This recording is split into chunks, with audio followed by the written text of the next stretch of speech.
Uh, so once again, I'm live. Coming right, I've been gone that week, but on now. Um, lot going on.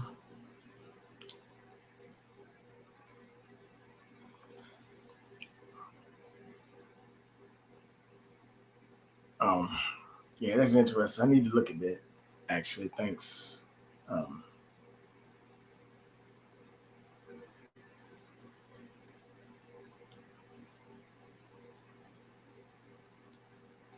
oh yeah, let's. I gotta tell him I'm live.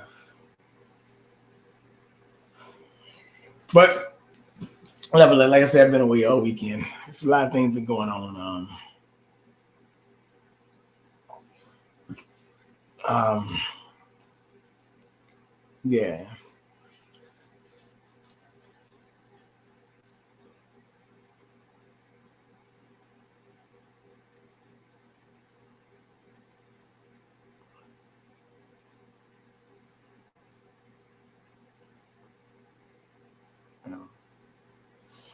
But like I said, anyway, we got supposed to have Judge Joe Bryan coming tonight. I guess he's running a little late.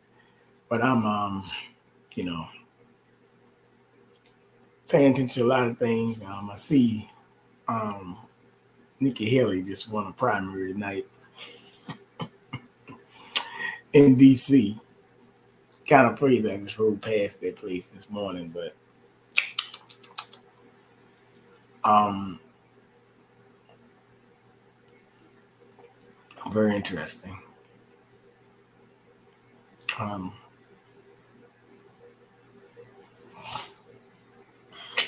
it's funny she won in DC, but I just when you look up at DC. DC only got 23,000 registered Republicans, so it's kind of like who really voted for Nikki Haley in that primary. Matter of fact, Donald Trump was here yesterday in Richmond, Virginia. I wasn't here, I was in Baltimore, but nevertheless, he was here in Richmond, Virginia. And said line outside and things like that. So a lot of things went down in this period of time. So I guess the circus is still going on, but you know, it is what it is. Um, a lot of people not talking about it, but things won't be the same. So let's just report on some things right quick while I'm waiting on him. Um,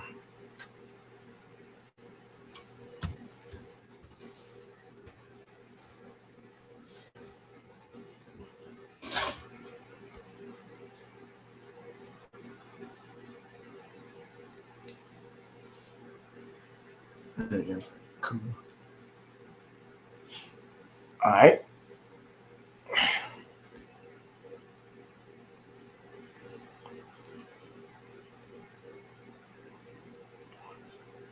So today there was like a lot of things that went on.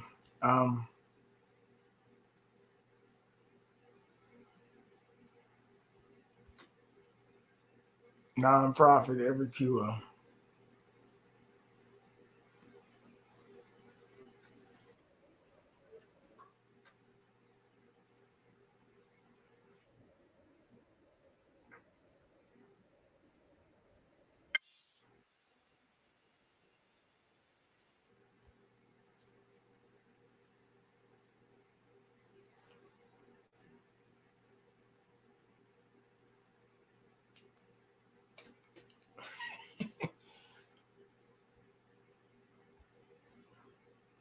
So this week, a lot of things went down. Like I said, we're getting into an AI world.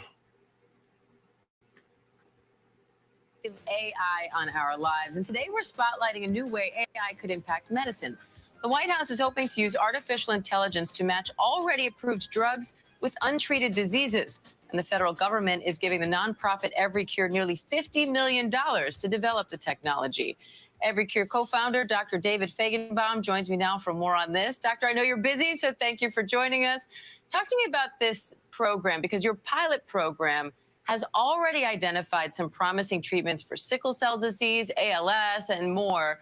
So how does this technology work right now, and how are you trying to advance it?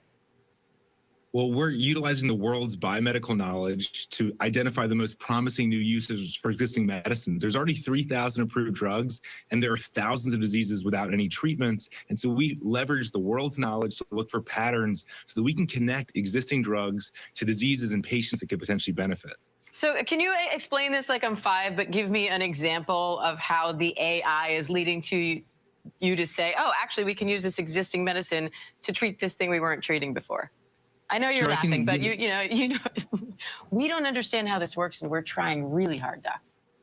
Absolutely. I can share about it, a real example. So a patient was getting ready to go into hospice care. No treatments were working for him. And we utilized the world's knowledge. So we looked for patterns across everything that's been researched and developed by the medical community, looked for patterns across the world's knowledge. And this artificial intelligence algorithm found a pattern for a drug called adalimumab that would suggest that it might be useful for this particular disease. And so based on this pattern that it found, that it looked like other drugs that have worked for diseases, we treated this patient with adalimumab, and it saved his life. And this is inspired in many ways by my own personal journey. I was a healthy medical student until I became critically ill with a disease, and I also repurposed a drug to save my life. So how did you go from that, spending months in the hospital and deciding, I'll take my treatment into my own hands? By the way, before this technology was anywhere where it is now, how did that lead you to what you're doing now? So I'm alive because of one of these repurposed drugs, and I just celebrated 10 years of remission. And so over the course of the last 10 years, we've been working to identify more drugs for more patients, and working with my co-founder, Grant Mitchell, and Tracy Sikora, to understand ways that we could do this at scale. We've now unlocked 17 repurposed treatments for diseases that they were not intended for. And I'm so proud of this 17 that we've unlocked. But with the advent of artificial intelligence and the ability to find these patterns within the data that humans, we can't do, we've decided that we want to scale our impact beyond the 17 repurposed treatments that have saved thousands of lives to a world where we're actually repurposing thousands of drugs to save millions of lives. So glad, first of all, to see you doing well, but also to see you turning that into something that could have such an impact. So how do you see this use of AI impacting healthcare and medicine in general? Are there other ways that what you're doing could be used down the line? Absolutely. So we are identifying patterns within the world's knowledge that lead us to think that one drug might be useful for one particular disease. But there are so many more opportunities to use the exact same sorts of algorithms, maybe to help to improve diagnosis of rare disease. Maybe it's to identify ways that we can manufacture these products more quickly. But the world we're in right now is so different from the world we were in even just a few years ago. We used artificial intelligence to identify the first treatment for a patient a few years ago. And the tools that we have now are so far advanced compared to even just then. So, Dr. Feigenbaum, what excites you most about the role of AI in medicine, and what scares you most about it?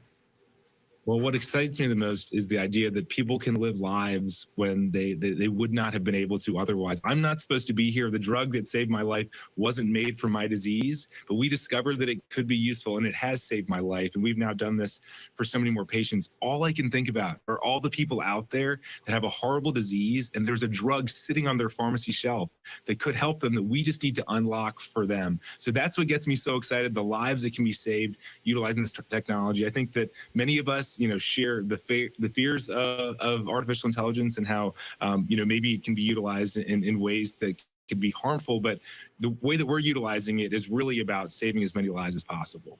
All right, Dr. David Feigenbaum, it's so fascinating and so great to have you on to explain it. Thank you. Thanks so much.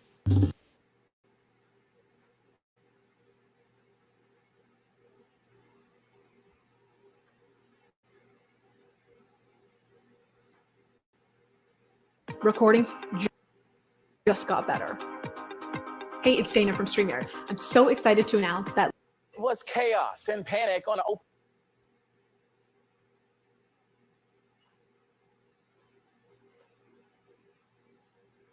All right, so let's bring this up. So basically, you got the federal government that's going to back a program called, it's a nonprofit called Every Cure. Yeah, Dawson, how you doing? Frank and um, Bishop. But look, here's the deal. AI medicine. Okay. Now, I mean, they kind of letting you know. We're in some transhumanism stuff right now, really bad, man. But now today, I'm gonna get to it in a minute. You know, Frank, I know you out there in California. The Golden State Warriors played today, and they played the Boston Celtics. And today is Bloody Sunday, remember. And of course, Golden State was down by 44 at one point. That number 44, pay attention. But it was like a massacre. In Georgia, they had shootings at Six Flags. It's almost like you can't leave your house without a shooting these days. That's how I'm looking at it.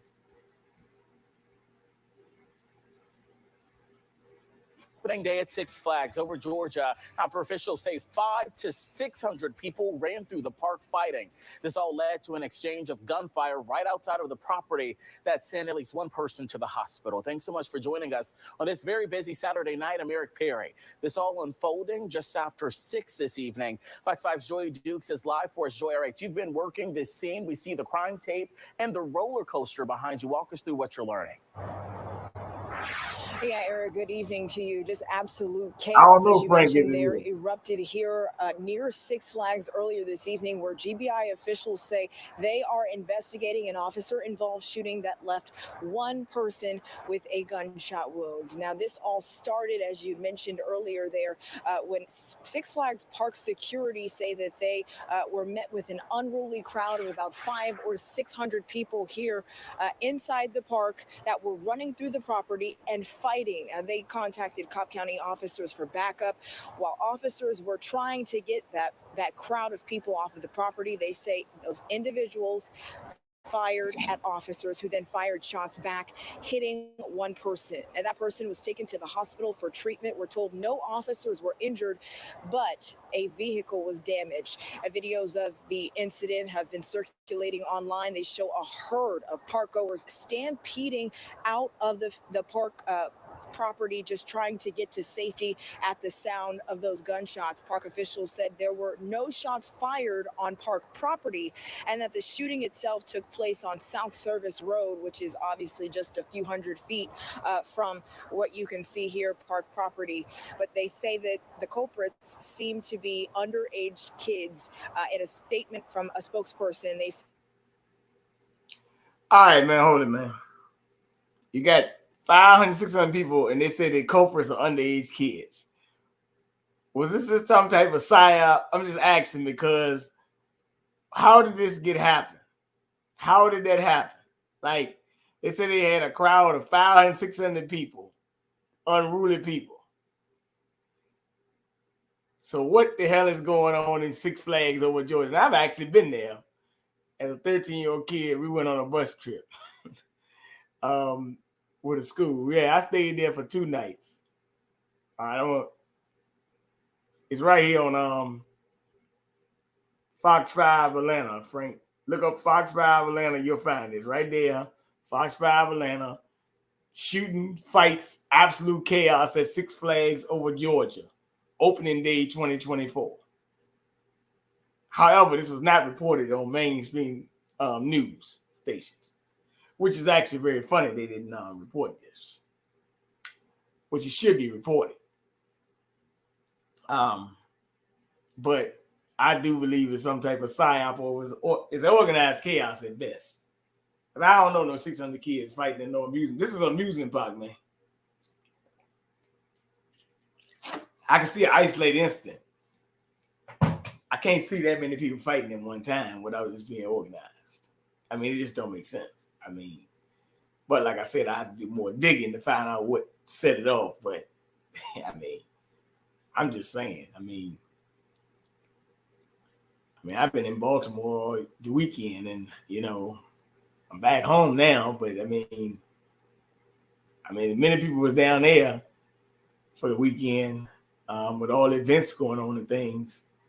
I mean, unless I wasn't, everywhere. I can't be everywhere one time, but I mean, we didn't have any incidents there. So, I mean,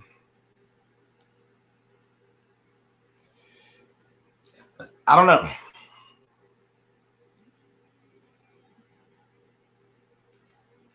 But we didn't have an instance there, so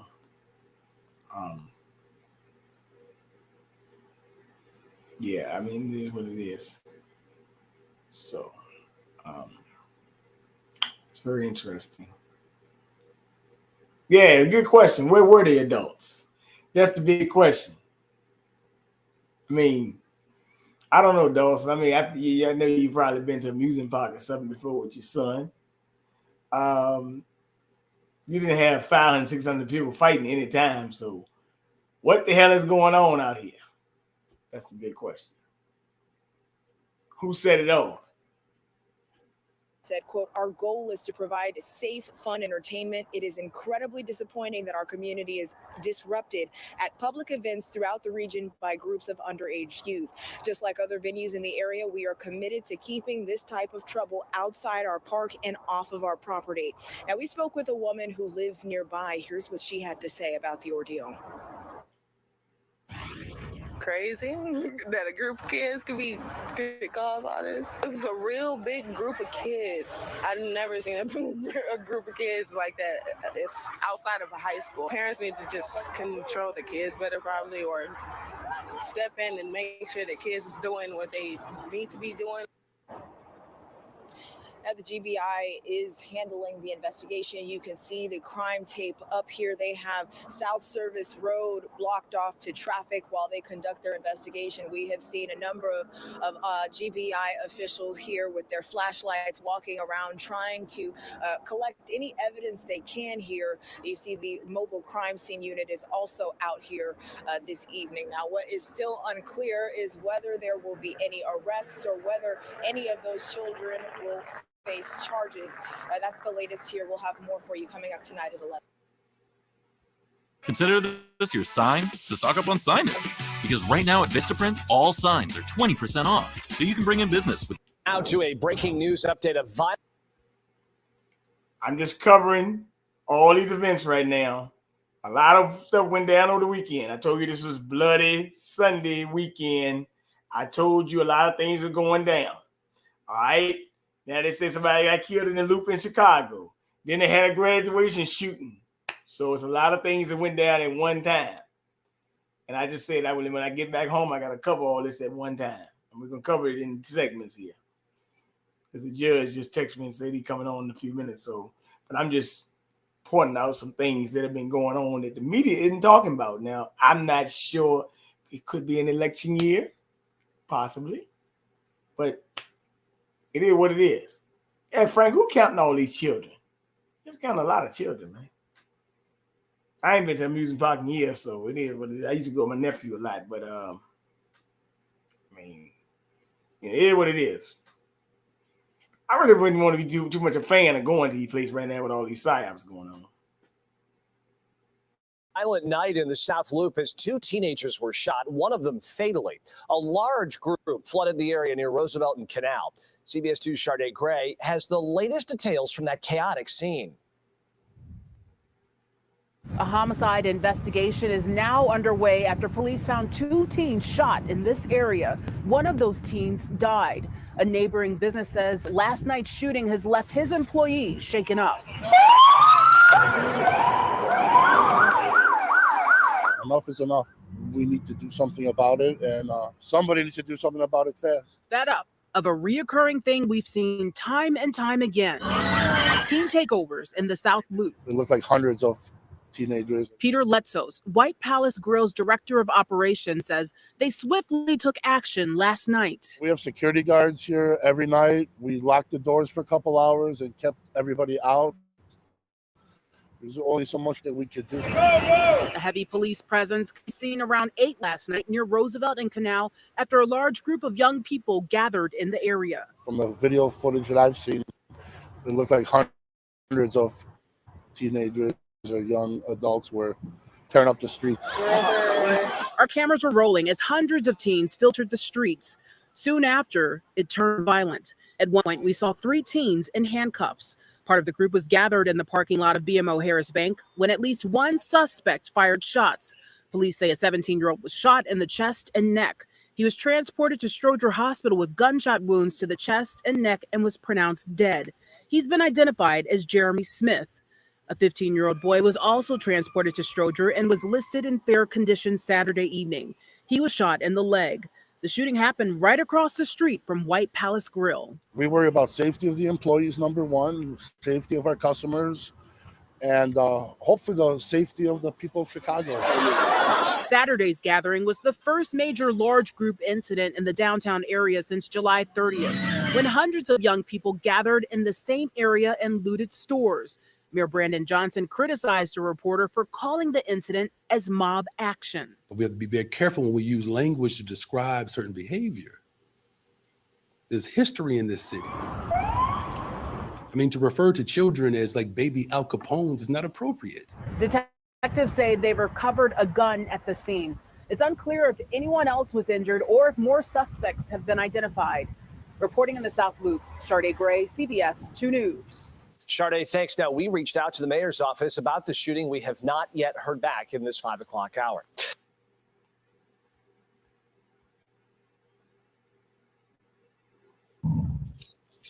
Oh, hey, I was just going for a drive, which is wild because up until very recently, the thought of driving more than 5 minutes away would send a surge of adrenaline. 8 News starts now with breaking news. After an emotional week in the courtroom and a guilty plea, new videos now emerging of the tragic day in June when shots rang outside of a graduation. You're watching 8 News at 6. I'm Deanna Albritton. I'm Eric Phillips. We have team coverage tonight on these new videos. We'll start with 8 News reporter Sierra Krug, who was at the courthouse all week long. And Sierra, what did the judge have to say about this case? Well, Eric, the judge admitted this was a, quote, factually complicated case. Before pleading guilty to first-degree murder, Pollard's legal team argued the shooting was in self-defense. The Commonwealth painted a picture of the victim, Sean Jackson, walking away from an altercation with Pollard, and then Pollard, unprompted, shooting directly at him from behind. Whereas according to Pollard's testimony, Jackson and his group, including a second victim, Renzo Smith, had threatened him, grabbed him, and began chasing him. He says only then did he fire the weapon.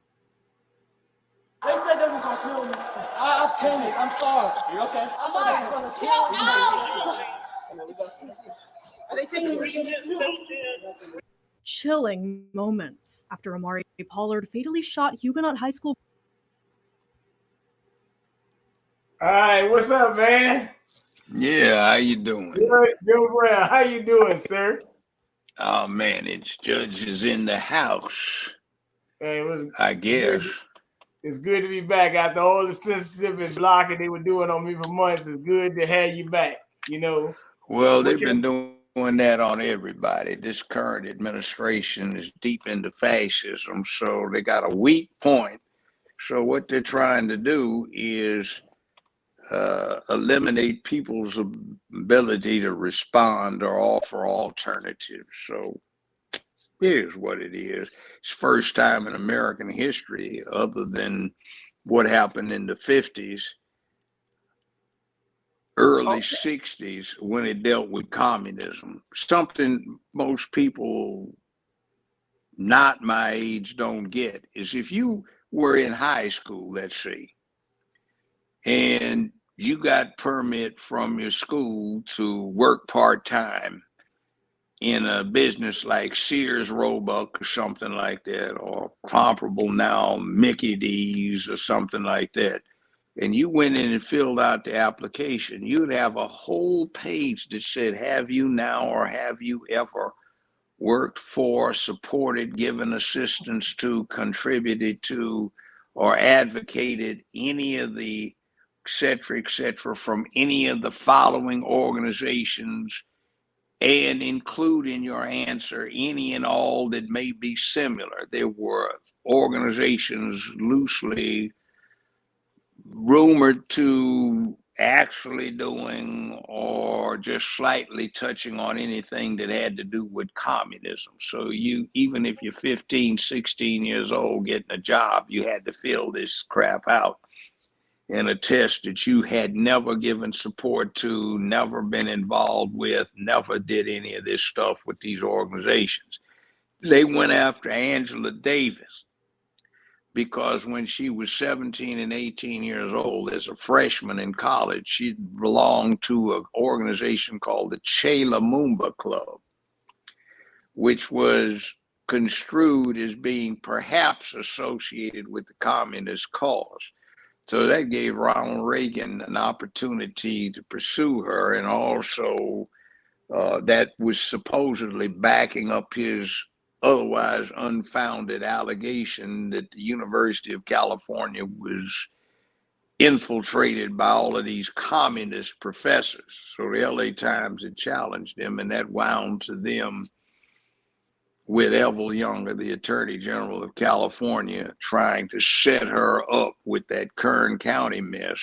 There is a gentleman by the name of Louis Tackwood, Lieutenant Louis Tackwood of LAPD's SIS unit, who I knew, and a lot of us did. We thought he was just a brother back from the NOM who was he was a medic, and he treated some of the various associated, what shall we say, injuries or things that people happen bad to suffer, like an occasional unreported gunshot wound back then.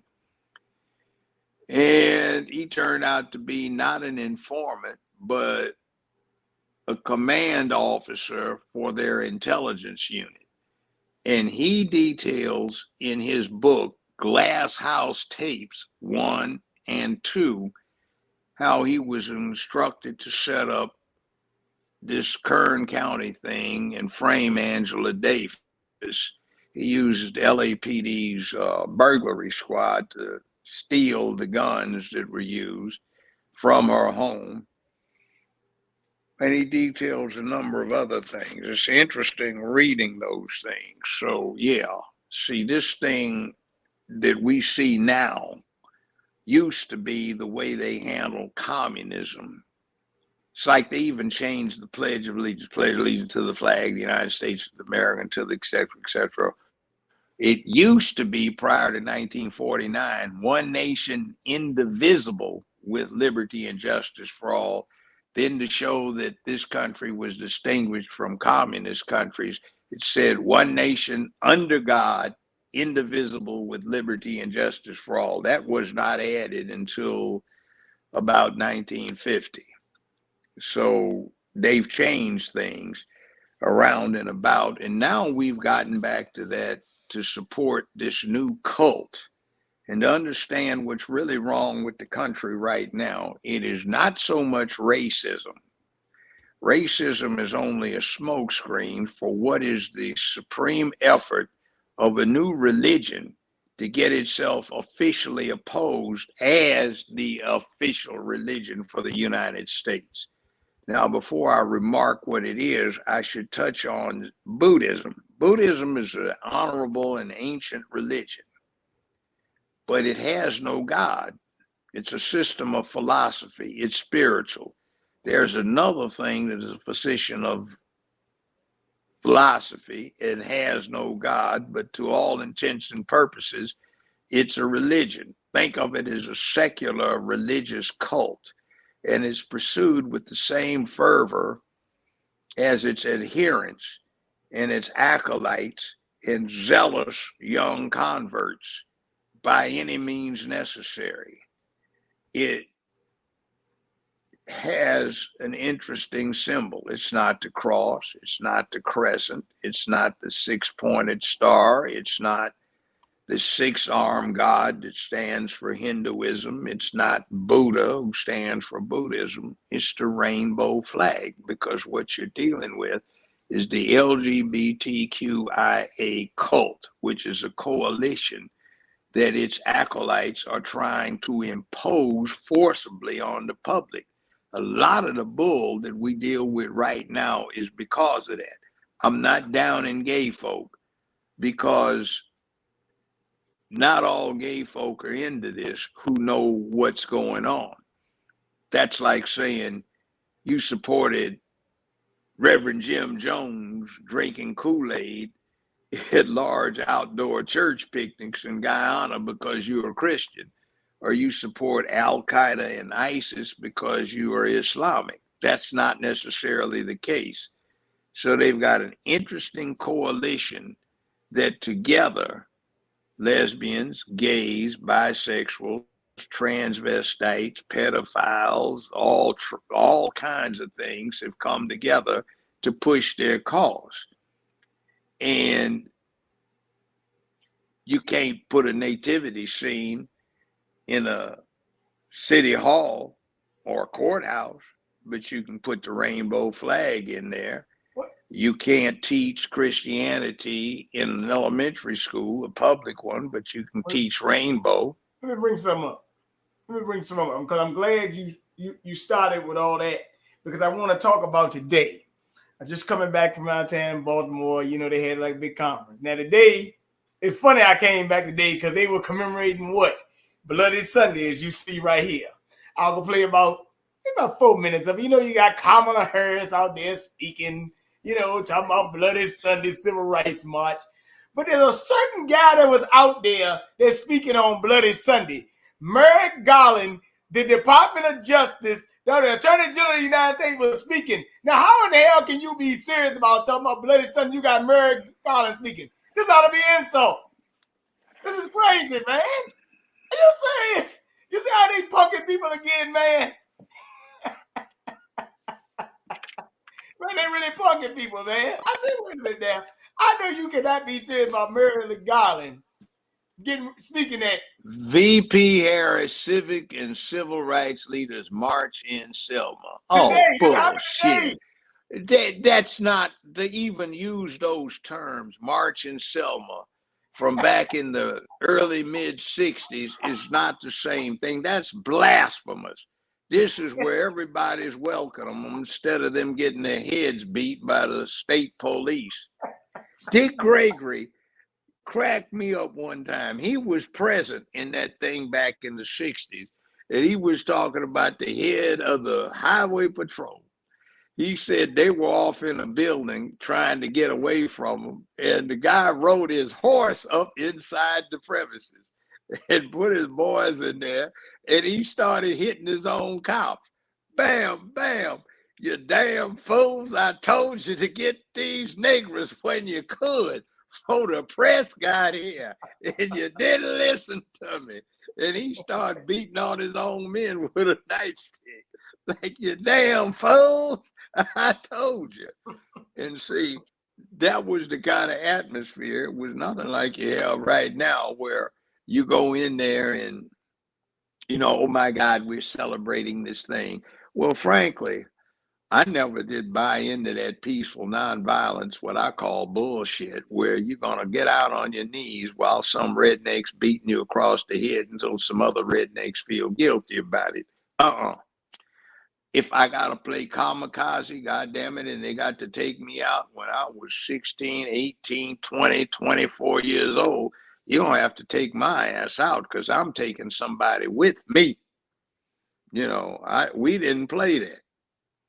But anyway, it's nice that come Queenla, Hyena Harris, Mrs. Imhoff was involved. You know who I'm talking about, don't you? Yeah, I know you're talking about. I want you to hear her speak, as a matter of fact. So please, I ate a snack earlier while I was doing some other stuff. I mean, my stomach is getting delicate. I'm getting to be an old man. It doesn't work like it used to. Really? Hey, I ain't going the whole way. If I went the whole way, it'd be too long. I can bear it. Let me hold my nose. Go right ahead.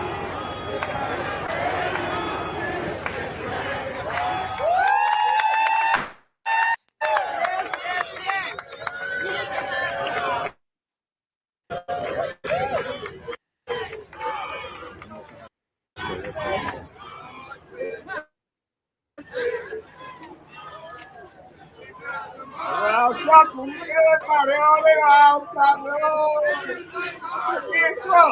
look at all of them. I don't know what that is. Second row, hold on, y'all. At least you got a skirt on today.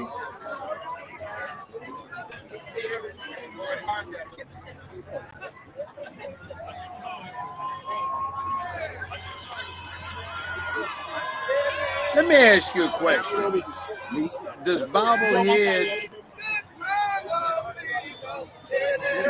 Let me ask you a question.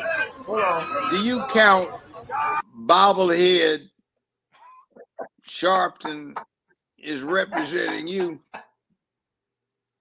Do you count the person next to him, the hyena? Do you count Ben Crump as representing you?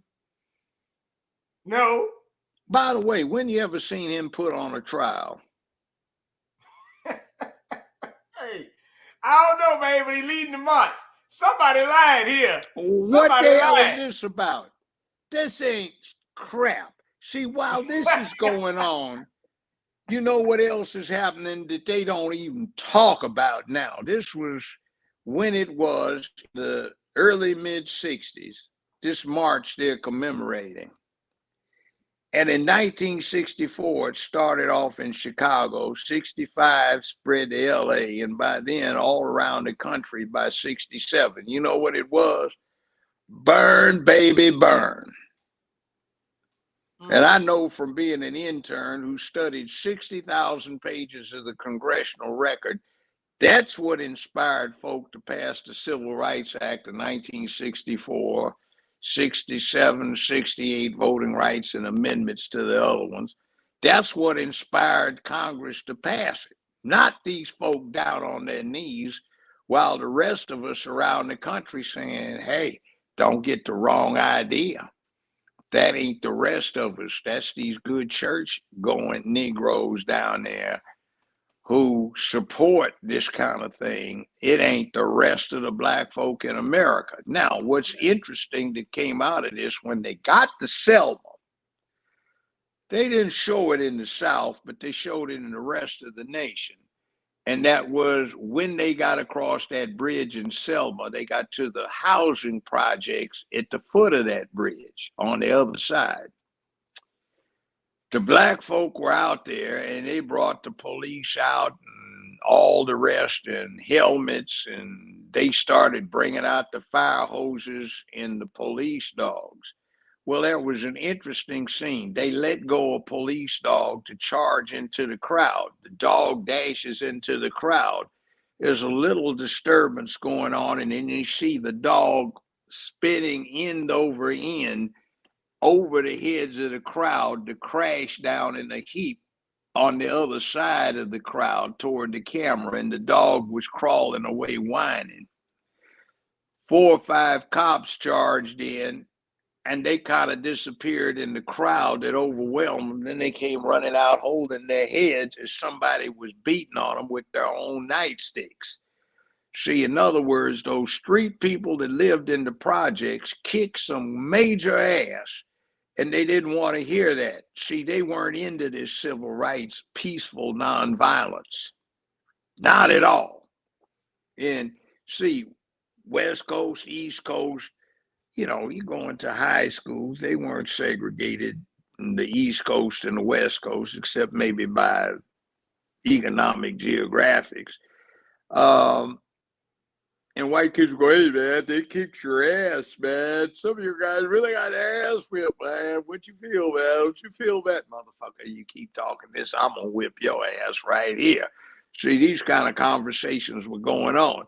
So when that came out the following Monday, yeah, man, you see what's happening, what time it is when you get some real brothers involved in this thing. Now, okay, here we go. Let me shut up. I got you. What we listening to? Let me make it. I'm about to hear. Step further. Become the hopes and dreams of the slave realized. Ladies, gentlemen, and all those in between, I have the honor to introduce the first woman and the first Black woman to be the Vice President of the United States. Give it up for Kamala Harris. Could you hold that point? Could you hold that point? Could you hold I that knew you were point? gonna say hold it. Hold it. Hold it. Look, Yeah, look, go ahead. I met a daddy. I never met a mama. A mama claimed to be Caucasian. Daddy claimed to be Caucasian. We met at the Governor General's table for Jamaica Man. The Prime Minister was sitting at the table. My fine ass ex-wife asked him what the hell he was. He was introduced to us as everybody's favorite Hindu professor. He said he was Caucasian. He was mixed between Irish and Hindu. And he had some conversation about his ancestors owning slaves and running some plantations in Jamaica. He said, I'm Caucasian. Now, how the hell does Camilla become black with a Caucasian mama and a Caucasian daddy? Well, let her. Yeah, okay, yeah. She's well, a fraud. Well, wait a Little minute. hyena grinning minute. Mrs. Imhoff. No, wait a minute, Judge. I want to bring something up here. Very interesting. The other day, Kamala Harris said she's going to have 3 days of talking about voting action. One is in August. I think the other one is September 17th in today. But she had this meeting in an Indian room. That woman. Yeah, I know. What the hell is that? All through California, she was posing as Indian, Hindu. Like, what the hell is she doing? She dealt with Willie Brown. She dealt with Montel Williams. She dealt with this basketball player. She dealt with this chief assistant DA. And what the hell is she doing, baby? You give mama what she wants. We'll do page 27 in the Kama Sutra, and then we finish up with page 82. Yeah, we'll have good fun tonight, baby. Something is going on with these Indian women. I got to tell you. But hold on, let's play it. Let's play it.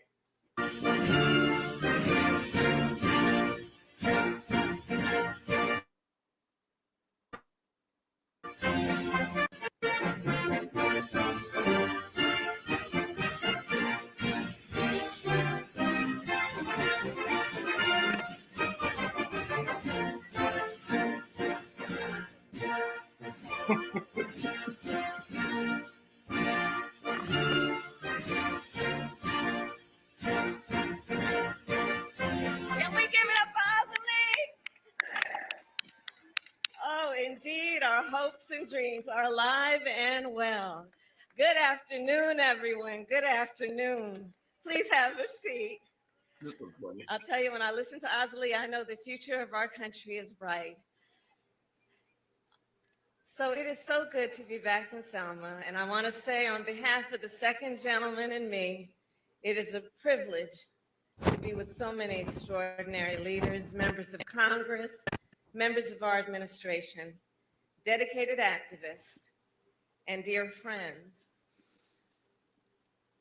So before I begin today, I must address the humanitarian crisis in Gaza. What we are seeing every day in Gaza is devastating. We have seen reports of families eating leaves or animal feed, women giving birth to malnourished babies with little or no medical care, and children dying from malnutrition and dehydration. As I have said many times, too many innocent Palestinians have been killed. And just a few days ago, we saw hungry. George, let me pause this for 1 second. That is my violin I'm playing. I'm not. You know. I'm not saying what she's saying true, but it's kind of crazy that she would bring this up as her opening topic. Just one out there. And then the other thing is, you dumb jackasses are the reason this shit is happening. You backed it up on the front end. Now, public opinion is going against you. You know what this is? In addition to her hyena grin, it makes her look just like a goddamn hyena. What the hell is a hyena? It's a damn scavenger that feeds off of some dead meat that's spoiled and gone rotten. Something else has done it. And that's what she doing. Damn it. Exactly. Goddamn opportunistic hyena scavenger. You talking to us? It makes me You talking angry. to us, and you bring it up Gaza first. Matter of fact, I'm not even sure you should have brought this up at all. But that's just me. But that already shows you this has got to be disingenuous. Just pay attention. Then you can talk about voting rights and all that. But pay attention. Desperate people approach aid trucks, simply trying to secure food for their families after weeks of nearly no aid reaching northern Gaza. And they were met with gunfire and chaos. Our hearts break for the victims of that horrific tragedy and for all the innocent people in Gaza who are suffering from what is clearly a humanitarian catastrophe. People in Gaza are starving. The conditions are inhumane. And our common humanity compels us to act. As President Joe Biden said on Friday, the United States is committed to urgently get more life-saving assistance. Can you put a pause in it right there? Palestinians in Yeah, I got you. All these aggravated, pissed off Palestinians, especially the ones in Gaza, Hamas, Al Qaeda, ISIS, they are upset that these B-1B bombers have been hovering for hours over their areas and picking off selected targets with guided munitions. These B-1B bombers, bones as they're called, B-O-N-E, in the Air Force, are based in Texas. They're not that far from the southern border. They can't shoot them down. So how did they get them? Well, these dumb jackasses have taken away all security from the southern border. And for 3 years, 3.5 million people have come across that border, maybe more. 7 million. Those are just the ones that are counted. So Al Qaeda, ISIS, Hamas, all of these enemies, elements, commandos sponsored and trained by Iran, have been walking across the border, getting on buses and going where they need to go to set up suitcase bombs that don't carry homemade crap, but military grade munitions. They've been planting them in various and sundry skyscrapers, office buildings, parking lots, amusement parks, zoos, resort areas all around the country. And they have brought in RPGs because nobody's checking the baggage. You just put it in a bedroll, put 2 of them in there. A 500 kiloton thermonuclear warhead doesn't weigh but 40 some pounds. Carry a couple of men in briefcases or suitcases. Nobody pays the least bit of attention. All this stuff has been planted, so when they want to do another 911 and get vengeance, they don't have to hijack some airplanes going through our airport security. They don't have to parachute in the middle of the night doing halo, high altitude, low opening jumps. They don't need to come in clandestine helicopters launched from merchant ships that are cruising up to New Orleans.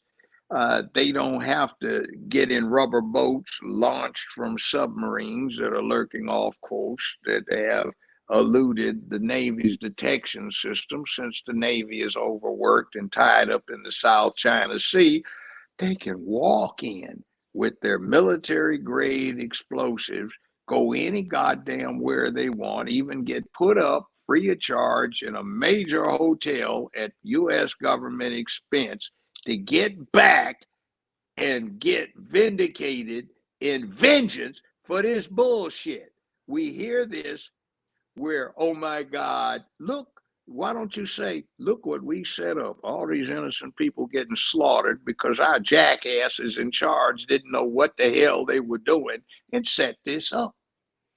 See, that's what's really being said. And don't you think these uh, Hamas, ISIS, Al Qaeda, all the usual suspects, and Iranian commandos are going to get back at the U.S. when we least expect it, and a whole lot of civilians are going to die, and they're going to make 911 look like it was a preliminary act, an initial skirmish.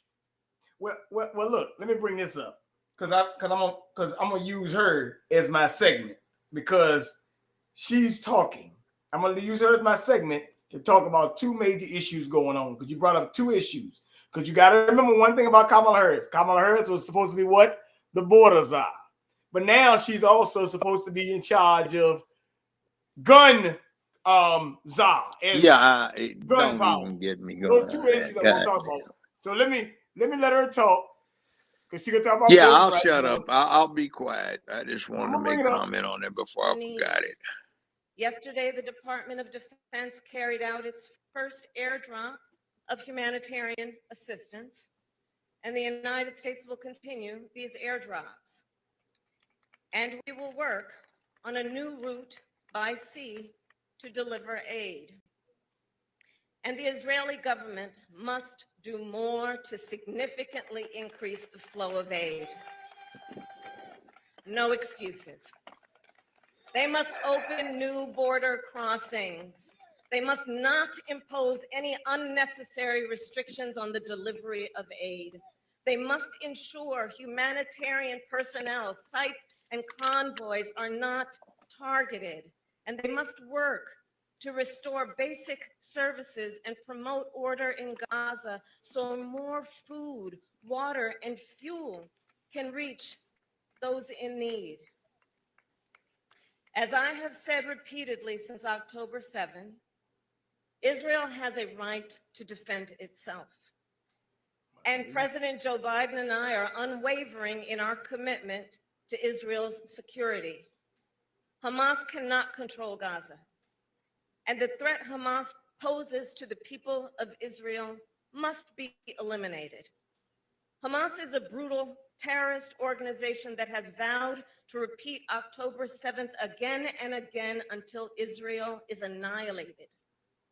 Hamas has shown no regard for innocent life, including for the people of Gaza, who have suffered under its rule for almost 2 decades. And Hamas still holds dozens of hostages for nearly 150 days now. Innocent men and women, including American citizens who were brutally taken from their homes and from a concert. I will repeat, the threat of Hamas poses to the people of Israel must be eliminated. And given the immense scale of suffering in Gaza, there must be an immediate ceasefire. For at least the next 6 weeks, which is what is currently on the table. This will get the hostages out and get a significant amount of aid in. This would allow us to build something more enduring, to ensure Israel is secure and to respect the right of the Palestinian people to dignity, freedom, and self-determination. Hamas claims it wants a ceasefire. Well, there is a deal on the table. And as we have said, Hamas needs to agree to that deal. Let's get a ceasefire. Let's reunite the hostages with their families. And let's provide immediate relief to the people of Gaza.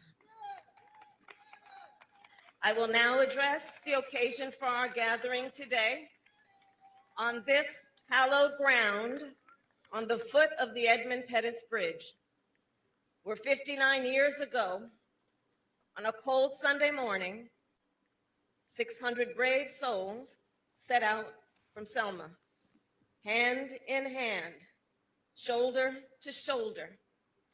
They marched for the freedoms that were theirs by birth and theirs by right. The freedom to vote, the freedom to live without fear of violence or intimidation, the freedom to be full and equal members of our nation. They marched peacefully.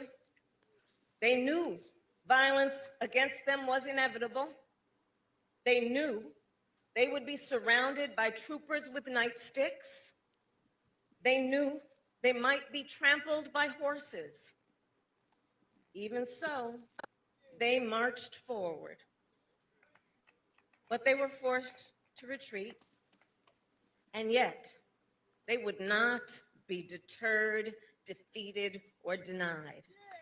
And they returned to this bridge while many were still bound in bandages because they knew what was on the other side.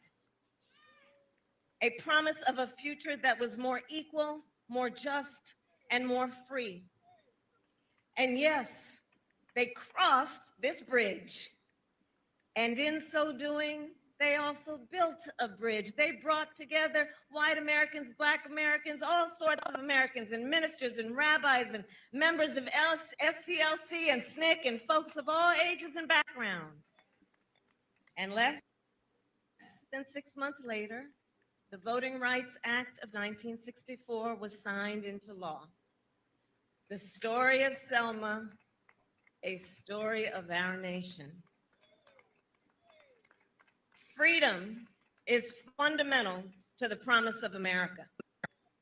Freedom is not to be given. It is not to be bestowed. All right, Judge, let's bring this up. Let me break down this myself. Don't even worry about it. I'm going to break this down because don't you think that it's mighty funny somebody who wasn't even really basically just came into the world at that time who really had nothing to do with this is leading this speech. What do you think about this, Judge? It's very interesting, don't you, man? Bullshit. She's making a big hullabaloo about nothing. Now, don't you think that the people there should be ashamed of this woman speaking in front of them? Like she got something to do with it? I told you, I had a snack. I mean, I haven't eaten anything all day, and it's making me feel nauseated. Okay, it's like watching a hyena crunch on some rotten meat and chew up the bone. Well, that's what she's doing. You know, let me say something. This year this happened, I turned 18. Okay. 1964, Chicago happened. Burn, baby, burn. 65, Watts happened, and then it spread like contagion. Burn, baby, burn. We looked at that bullshit and we got embarrassed at those churchy Negroes getting their asses whipped. The brothers that were, I said, in the projects at the foot of that bridge said, hell no. And they blew up. They started whipping ass. That's what was cool. Now, hyena girl is coming here trying to chew up bones, claim to be black when she ain't even close to it.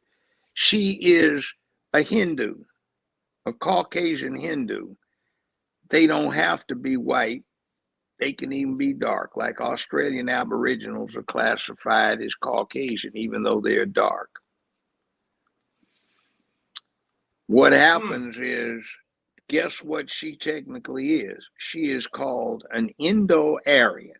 This is the same Aryans that the Aryan nation, the Aryan Brotherhood, and the Nazis portrayed as blonde-haired, blue-eyed. There are Aryans, but they look just like Kamala Harris. The ignorant say, oh, she's black. Look at her. She's born in Jamaica.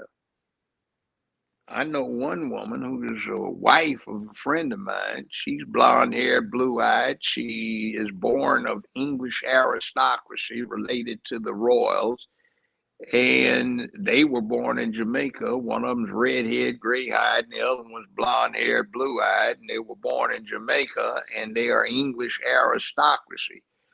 Jamaica was part of the British Commonwealth. If you go to Jamaica, pay a visit to St. Elizabeth Parish, and you will see a lot of high, bright, and white folk, also a lot of Chinese, Got a because lot of they're Chinese part of the there. old We got a British lot of Chinese Empire. there. Yeah. And they all speak with patois. Hey man, what go be going on, man? Everything be all right, man. Howdy, man. You know. And it's interesting. So the ignorant say, well, her daddy was from Jamaica. That makes her black. Um, there's a movie out now. It's pretty good when it gets into the essential elements, and it's not far from what they have at the Jamaica National Museum. It's called Marley, Bob Marley. Yeah, Bob Marley movie. Yeah. You will notice all the white people that were running Jamaica 45 years ago, and they were born in Jamaica. You see, they're still that. I had a high-bright wife, and every time we'd visit Jamaica, several times as guests of the government, they would be vamped on her, wanting to see her ID, passport. Iman, give me, we want to see your passport. Like, that's my wife, man. And I'll never forget one time, two white-looking James Bond types, one of whom spoke patois, jumped out, flashed their credentials, barred us from going up to the the gate. And we were being escorted by this 6'5" brother that looked like, God damn, man, he looked like he could get plenty ass. He was with the Maroons, who function as kind of not only commandos for their army, but kind of like Secret Service. He was our escort. He flashed his ID. They backed the hell up. You will not talk to them like that. They guest to the government, the prime minister, and the governor general. You will get out of the way. I said, oh, hell. And he explained, your wife's high bright, excuse me. And she looks like a fancy girl from St. Elizabeth province, and you can't leave Jamaica without special dispensation of the Jamaican government. You got to have a pass from the authorities. So it's not like these things don't happen, but all of the ignorant of black folk in America want to assume if they're supporting this nonsense, that because you're from Jamaica, you got to be black. Okay, you don't have to. And you know, you said it, the Chinese. They got lots of Chinese from Hong Kong and Singapore that were part of the British Empire. Matter of fact, they gentrifying Jamaica too in certain parts. A lot of people have not talked about that. So that's another issue. But I don't know what they're going to do about Kingston, man. Kingston's rough. I remember one time I was there and they were taking me to a television station at like 5 a.m. We got escorted there by some trucks returning to the fortress there. They've got a fort there for their army. And these guys, there was 5 flatbeds, a whole platoon.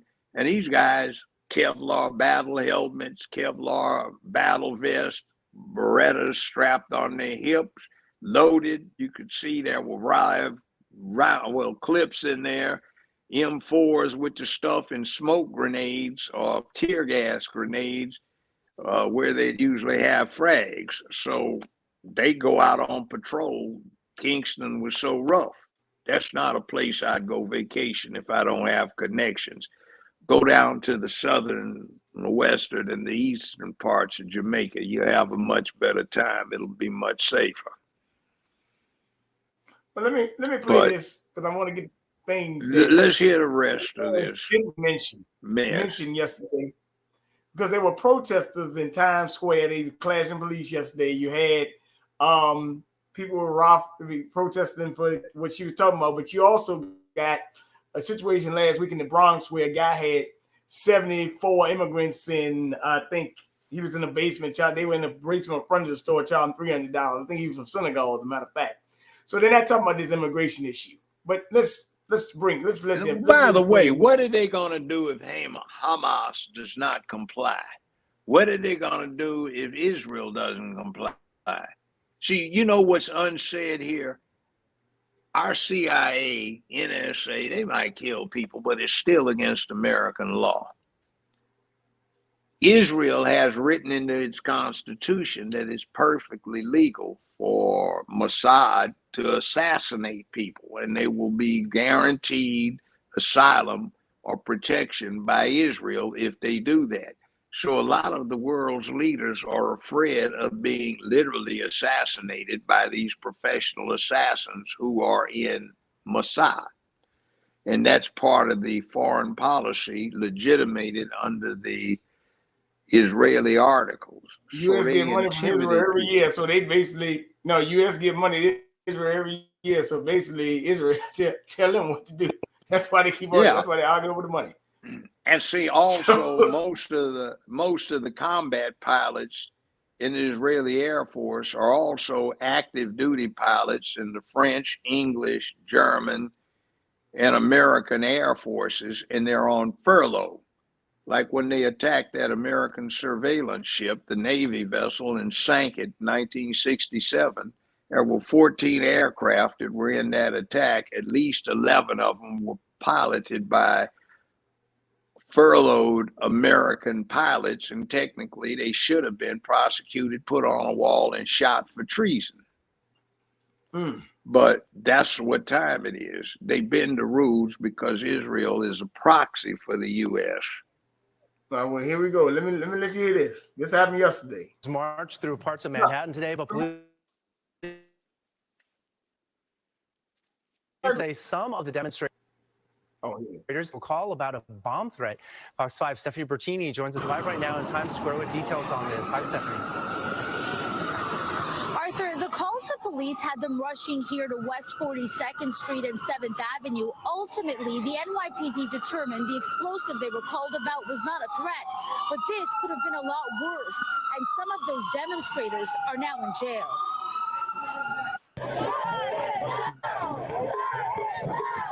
Chaos in Times Square, protesters clashing with police. From above, you can see the sheer numbers, the crowd massive in this Citizen Ave video. And up close, you could hear the NYPD trying to control the crowd. Those in the crowd, according to the NYPD, pro-Palestinian protesters who, through their demonstration, police say, blocked cops from responding to a call at West 42nd Street and 7th Avenue about a potential explosive device. Please keep moving. Please keep moving. It seems some tried to encourage the others to keep it moving, but ultimately, police had to use restraints. Earlier in the day, the protest started in Washington Square Park. Demonstrators marched up 6th Avenue and ended up in Times Square. Their pro-Palestinian messaging had nothing to do with why police were called. The NYPD says a call about a grenade found inside an Uber vehicle just after 4 p.m. had police rushing to respond. But that response was delayed by the protesters blocking the police, according to the NYPD. Ultimately, investigators determined there was no threat. In the United States, we have a right to protest, but when you start taking over the streets and start taking over the sidewalks, obstructing pedestrian traffic and vehicular traffic, it's no longer peaceful. And when you're stopping emergency vehicles, whether it's police or fire or EMS, you're risking other people's lives. Police say several protesters were taken into custody. The NYPD Deputy Commissioner of Operations said on social media, "Happy Saturday to all except the people who thought it was a good idea to block an NYPD ESU vehicle on the way to a bomb threat call. They will be spending their Saturday where they belong, in jail." What do you think about that, Judge? A lot of stuff Let's going take on it. in New York. Yeah, let's take it in context for the tunnels that were discovered that had been supposedly secretly dug and lined and excavated and all this other stuff. See, you're getting out of hand. This administration is a bunch of jackasses. They don't have a coherent foreign policy because basically they aren't competent to do what they're supposed to be doing. It's almost embarrassing as to how many deficits you see in their foreign policy and the way they handle such matters. Now they have set up a thing over the last 5 years that has made it all right 7 years, made it all right to do the hell with public order. That's in Times, what and we that was in want to Times do. Square. Yeah. Now, this is going to get a lot worse. This is in winter. It's cold and it's raining, and people are out there in mass. What do you think's going to happen when we have 7 degrees today? Yeah, but what do you think's going to Yeah, but what do you it's unseasonably warm. So what do you think's going to happen when it hits summer? They're going to be out there more. Oh, you out there? You good?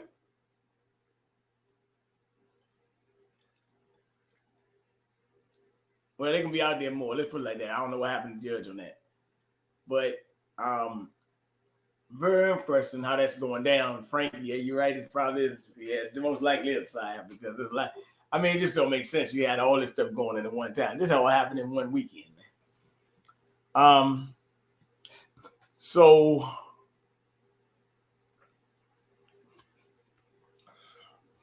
what is this?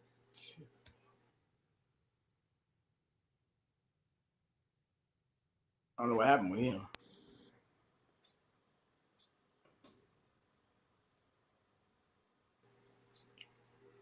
Hear me, Judge?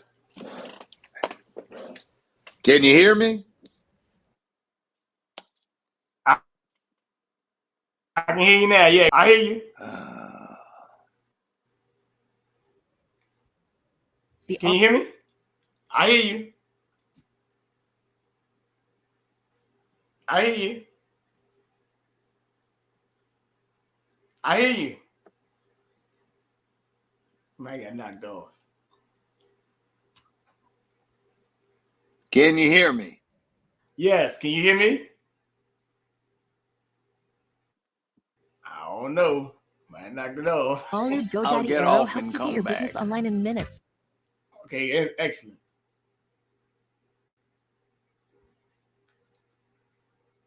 Well, you know how it go, man. You know, when you're talking about some things, they don't like you talking about, it is what it is. I can't do anything about that, you know. When you get on ScrewTube, this is what happens, unfortunately. Now, I was just about to tell Judge at 10:45 or 9:45. I think I want people to, okay, hold on. All right, Judge, can you hear me now? Yeah, I hear you now. Okay, let me bring something up. So for the next 20 minutes, I'm gonna bring up 3 topics, and then then what we're gonna do is, if anybody wanna call and ask you a question, about 25 minutes, I'll open up my little phone over here, my backup phone, and they can ask some questions. But I got this woman on the screen here, Miss Hinyard from Dalton, Illinois. That's all right. Don't you noticed? Hold the Biden show. I know who it is. Have you noticed the similarity between her, Mayor, what you call a Lightfoot? Yes, I have. Maxine Waters and Fannie Willis.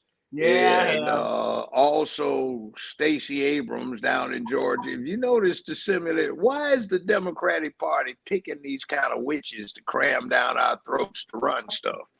I know many fine women that are quite capable. Why do they pick this kind of group? This woman has got to be, I mean, it's like Fannie, the district attorney for a major American city, is so adamantly hell-bound on incriminating herself and all kinds of stuff that she ought to have known she should have kept her mouth shut about. You didn't invite her to serve her rights. This is the district attorney for a major American city. You got to advise this fool of her rights? Damn. Well, look, let this clown speak right here, though. I want to hear this clown. National headlines. You've had news outlets from all around the country writing about her, talking about her, which is sort of rare when you are the mayor of rolling of small town in Chicago. Tiffany Enyart is the mayor of Dalton, Illinois. And there have been all sorts of stories written, folks talking about what she wears, talking about her conduct, allegations about spending, you name it. There's been lots of drama, if you will. She joins us right now. I'm glad to have you here in studio. And so first off, so there are a couple of things. You're the mayor of Dalton, and then also there's a township. So explain to folks the difference between those two and what your jobs are. Sure. Thank you for having me. I appreciate you allowing me a platform to speak my truth. I'm the mayor of Dalton. I got elected in 2021, becoming the first female mayor of Dalton and the youngest. And then I got appointed to supervisor a year later. So a mayor, we are all about services. So cut trees down, sidewalks, things of that nature. Supervisor is strictly resources. So help pay your light bill, gas bill, water bill. I even help bury your loved ones. I pay mortgage, I pay rent. It's a resource center. So so Dalton is a town about 20,000. How large is the township? Township covers what? I cover 190,000 residents. Okay. I'm over 17 towns. Okay. So and for the township, are those elected positions or appointed positions? Yes, it's elected. My predecessor passed away and I was appointed to his seat, therefore taking the rest of his term. Okay. And for the different jobs, so Dalton pays you what as mayor, township pays you what? Sure. So my mayor position is $50,000, which was already there. And my township position is $224,000, which was already there. When I got sworn into either seat, it came with the salary, which everybody prior to me received. Now, are both of those deemed full-time jobs? Well, no, part-time. Okay. Yes. All right. So let's first deal with Dalton. So sure. Your critics say that you have a significant security detail. First of all, how large is your police department in Dalton? Now, Judge, right there, that just told me something right there. She getting paid $50,000 from the mayor and $224,000. This woman only made $300,000. So where all this money going? $274,000. Yeah. And Trolling Martin here, Trolling Roland. He's chiming in on that in support. It's part of that handkerchief head CNC cabal or group of crooks that's trying to impose this BS on the country. This woman got in because her predecessor died, like she said. It wasn't COVID-19 going on in those times when she got these appointments and the election. She got elected to represent 24,000 people. And then she comes in to elect more than that for this county. This is like, what's wrong with this picture? She's too damn young. She's too damn stupid. And she sounds corrupt, arrogant, narcissistic, and she's got problems. So, Missy, you're answerable to the people. Now you're going to subject them to the shortcomings of your lack of experience, your worldview, and your feeling of entitlement. Now, we get into these problems that she's having. Is Trolling Roland going to get into them, or is he going to try to cover for her? Let's see what he does. He's trying to cover. He covering. I mean, he just asked a question, but he's just going along with the flow. And what is your security detail? So we have about 45 officers in our village. My security is warranted due to the fact of threats and things of that nature. But what people are not stating is it's in our CBA. That's our collective bargaining agreement. That's our union contract. So it comes with the seat. 45 That's what people are not cops. saying. How many I didn't of make them this are her up. I didn't just security? create this. 45 cops. How many of them are her security? That's one of the complaints. That's right. Well, they said they ain't got enough on the force to handle stuff that's going on in other places, right? So that's one of the complaints, yes. To say, I want security. How many officers is it? How many officers is what? On security detail. I'm not going to say how many due to the threats on my life. So, but if it's in your CBA. It is in my CBA. I'm not doing anything wrong. I even went to court due to the fact of people suing me saying I can't have a security detail. And I won. The judge said I can't have a security detail because it's already in the CBA. You. Okay. And so That's one of the issues there. You have other trustees who suggested that the city is in a deficit. What is the state of the city's finances? So we are in a deficit, but it's not what everybody's claiming it to be. They're going around with false allegations of 5 million, 7 million, 8 million. It's all false. Our deficit is $2 million. $2 million. $2 million. And what's your annual budget? Our annual budget is Tell us.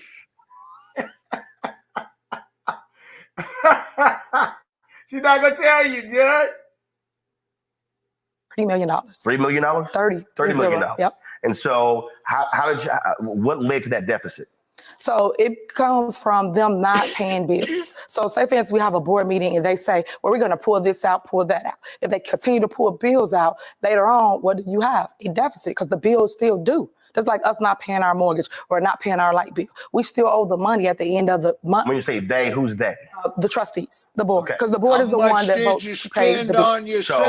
So you have two types of government out there. You got strong mayor, city council, then you have city manager, form of government. So mayor and the trustees control the city's finances. Well, yes, when it comes to the budget, just the budget. Right. Yes. Right. So in terms of who's deciding to pay the bills, so this deficit that you have, you're saying that's a result of the trustees not paying the city's bills? Correct. But do you have the resources? Yes. To pay the bills? Yes. So how's there a deficit? Because they won't pay the bills. So it's still on our books. Until we release the check and pay the bill, we still count it as a deficit. So you're saying, so you have the money to pay the bills. Correct. You're saying your fellow trustees won't pay the bills. Correct. I'll give you prime example, just to make me look bad. I'll give you prime example. My job is to govern. That's what a mayor does. I'm an executive branch, they're the legislative branch.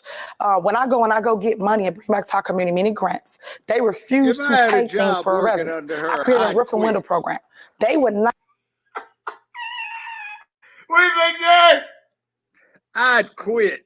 Hell, I'm looking for another job. By the way, how much of what they won't pay has to do with the dispute they have with you, young lady, that has to do with your frivolous expenses and encumbering the city with what they don't think are legitimate bills? Well, I'm just gonna put it like this. It's 46-minute interview. I'm just bringing in the points. I'm gonna break down the points, paraphrase them. One of the things that in the interview she brought up that somebody made a charity in her lane, she didn't allow it, and all this other nonsense. A lot of the stuff she said absolutely made no sense. And by him just saying, going along like a roly-poly that he is, it just don't make no sense. Well, you see what the game is. Why they got popping fresh Pillsbury Doughboy with some chocolate chips in here running the talk show on a major media event.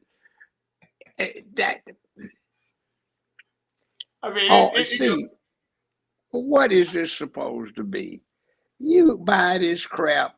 Now, come on, you want to play the rest? I'll be quiet. It's just in life, I've had to listen to so much bullshit. I'm not gonna play because it's 46. I'm just giving people a snippet of it, and you go either go watch this or roll them out. People seen it. We know about it. It's just I've funny. seen it too. It's just it's embarrassing.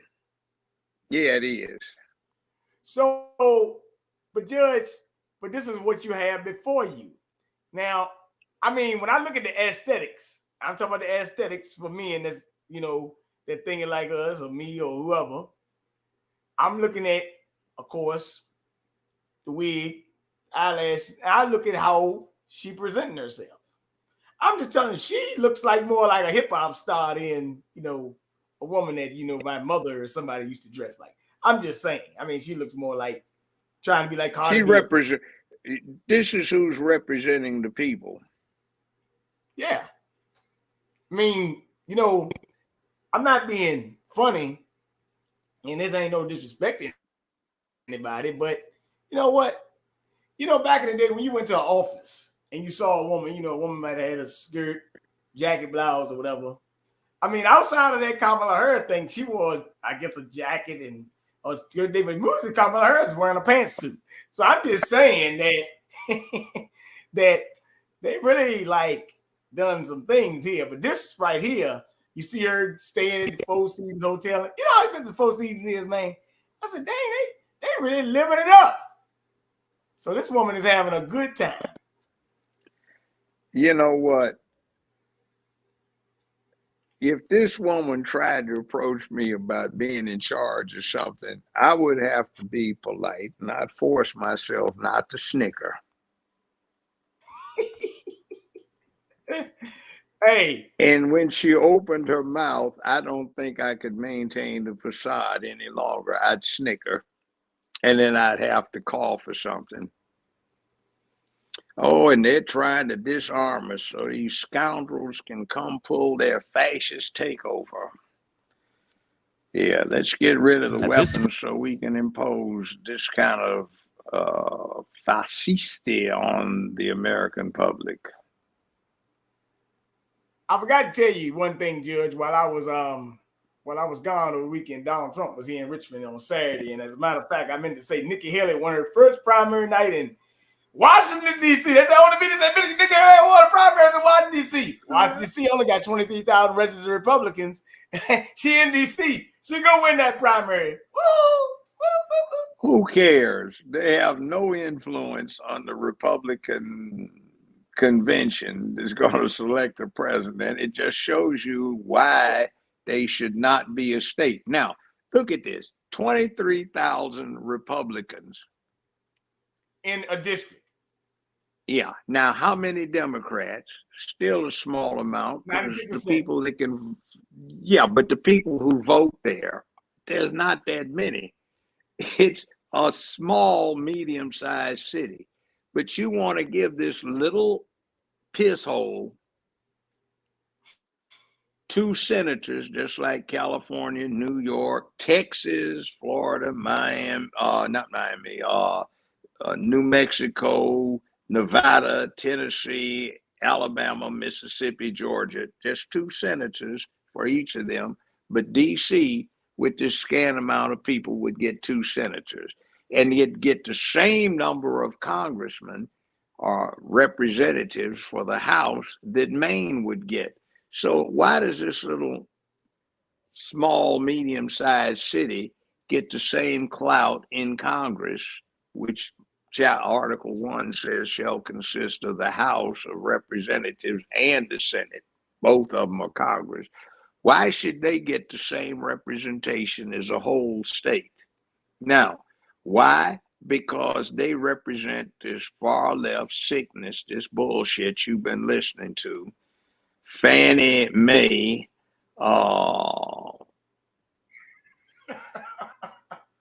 Lori Lightfoot, and Stacey Abrams, and Maxine Waters, and they cram them down everybody's throat. Why? So you can get them extra influence. So they don't have very many people, but you give them the clout of the state so they can tip the Senate, tip the House, and you can get more rainbow bullshit put in effect to spread the religion, the new secular religion around the country. And we can't say anything about it because the government is imposing it. You don't have a choice. You have to follow it. You have to allow it. You have to bow and scrape to it. Bow down. You have to pay for it. That's what they're doing. By the way, that's one motive for the illegal immigrants who've all violated federal law, and technically every damn one of them is a fugitive. They've cut the line, and it's no respect to the people who paid the dues to be naturalized. They waited in line and did a lot of things to get naturalized. Now you let somebody cut up in front of the line, do nothing, and they get all of the perks and privileges with none of the hard work to become a U.S. citizen. You also, under Article 1 of the Constitution, you swell the population in an area. California, New York, Pittsburgh, Michigan, Illinois, New York, if I didn't say it, New Jersey. And that means they wind up getting extra representatives in the House. We commonly call them congressmen. So that improves the clout of the rainbow quasi-religious cult that is trying to take over the country. Now, I don't have anything against gay folk. I don't have anything about anybody exercising their rights, but just because you exercise a right doesn't mean you're right when you exercise the right. So we have a clear and present danger that is trying to destroy human nature. It's evil, it's vile, it is trying to squash manhood, womanhood, childhood.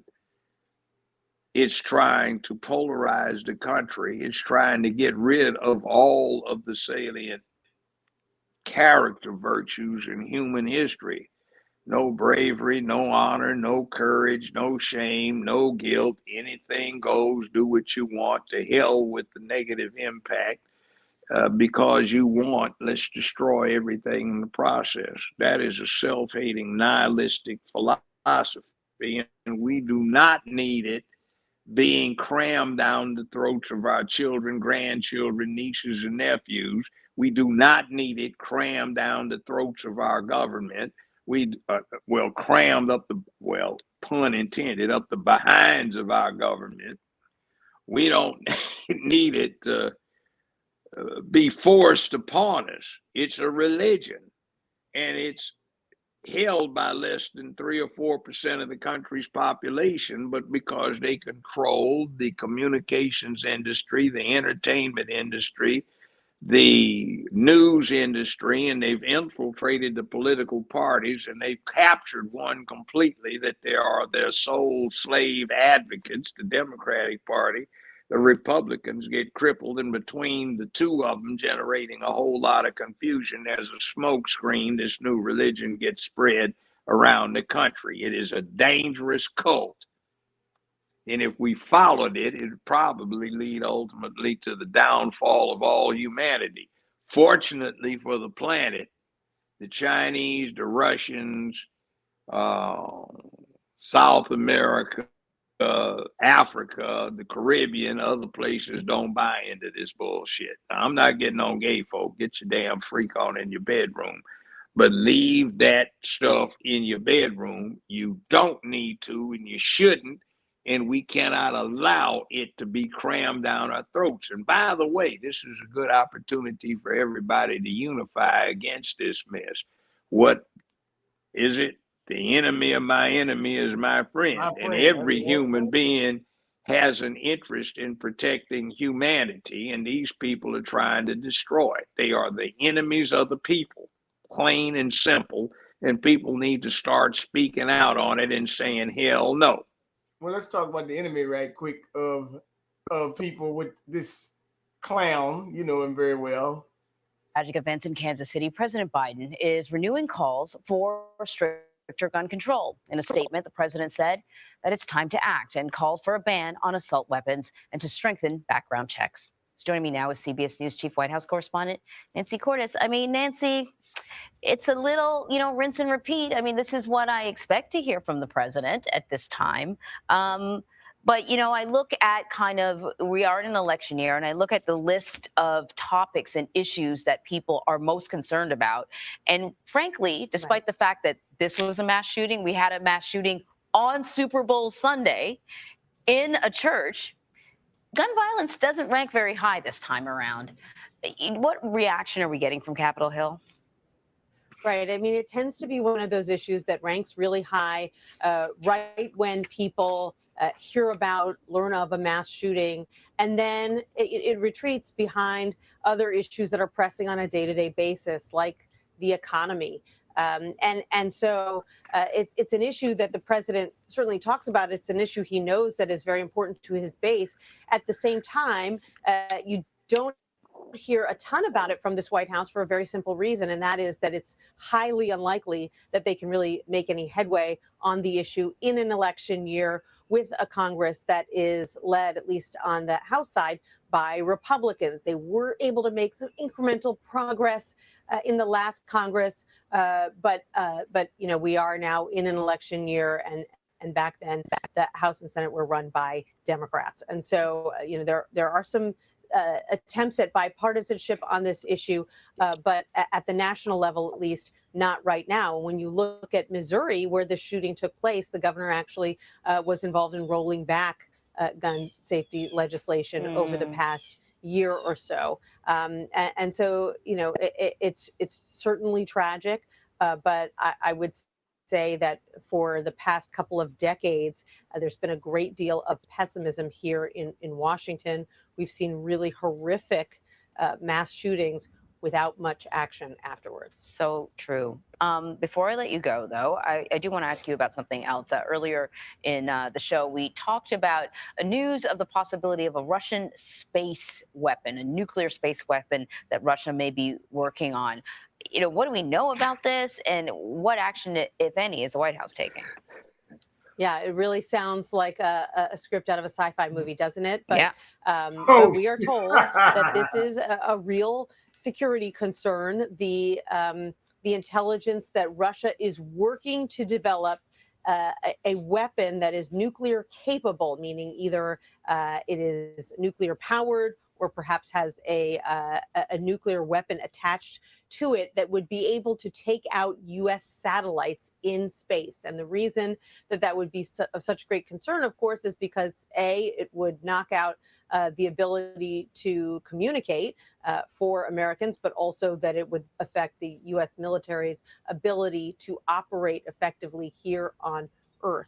So this is something that U.S. officials tell us they've actually been monitoring for several months. That Russia launched another rocket carrying a satellite last week, and they say that it is a matter of concern, but it is not something that people should imminently panic about because Russia is still working to develop this capability and doesn't have it.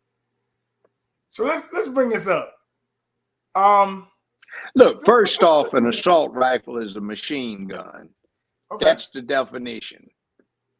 A look-alike that is no different than the semi-auto weapons that have been in the hunting fields and the hands of homes for the last 120 years is no big deal.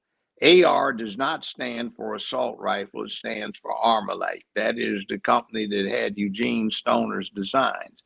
The AR that they're calling an assault rifle was patented in 1952. That's 72 damn years ago. It ain't nothing new. My old man had one 55 years ago. I got one 55 years ago. No big deal. So everybody's had access to this. They get spooked because it looks like something in the movies. And we got a bunch of cowardly sissies that are afraid to stand up for Hey, themselves. she said it like a sci-fi movie. Yeah. She said that. Yeah. And see, this kind of crap never would have happened when they had real men in the country. And the bottom line is where are the men? Because they tried to sissify them and suppress masculinity, toxic masculinity. And if you take the guns out of the hands of the good citizens, see, crooks ain't gonna follow this stuff. And most of the serious hardware that you got to worry about comes in crates along with the kilos of the drugs that people get spooked out about that the war on drugs can't stop. So you're not going to get rid of the gun supply.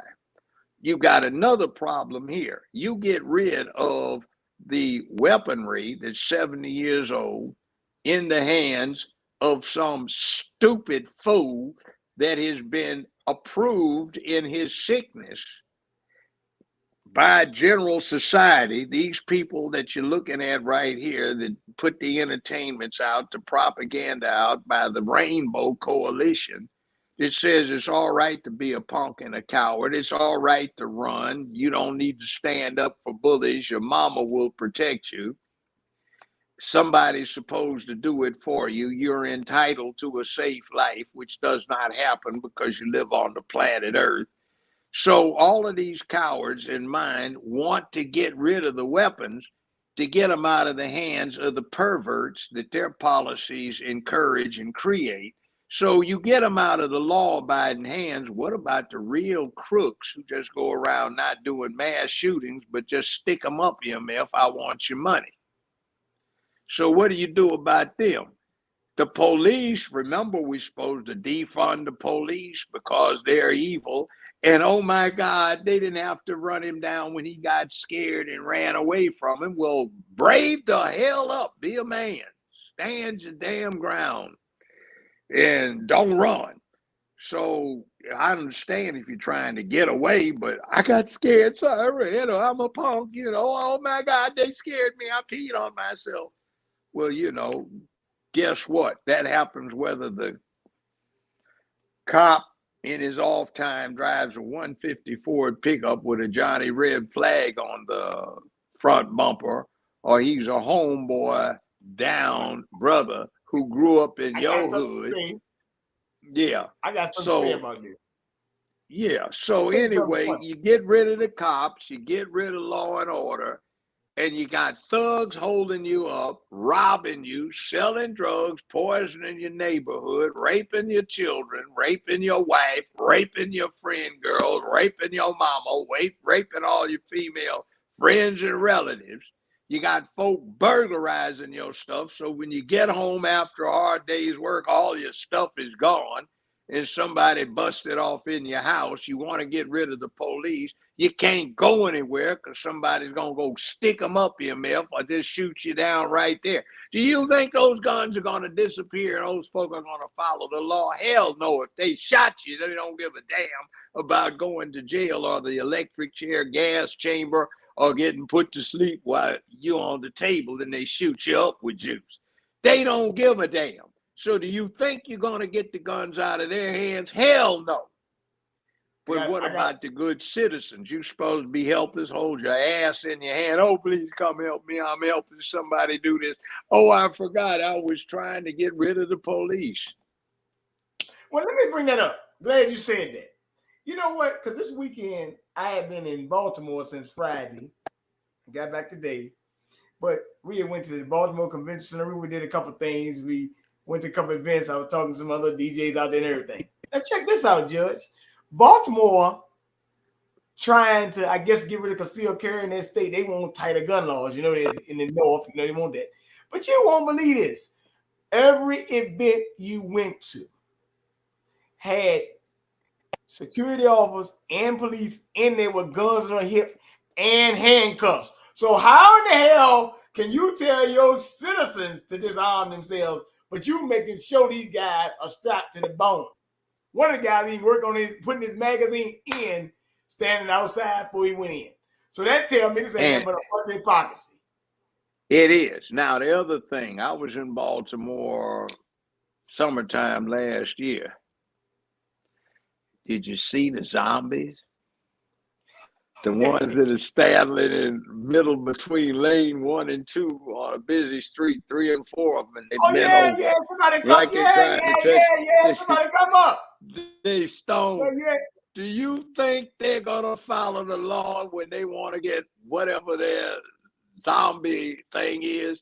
What are the good citizens supposed to do about them? There they are, standing right out in the middle of the open on a busy intersection, busy street, and ain't nobody moved them.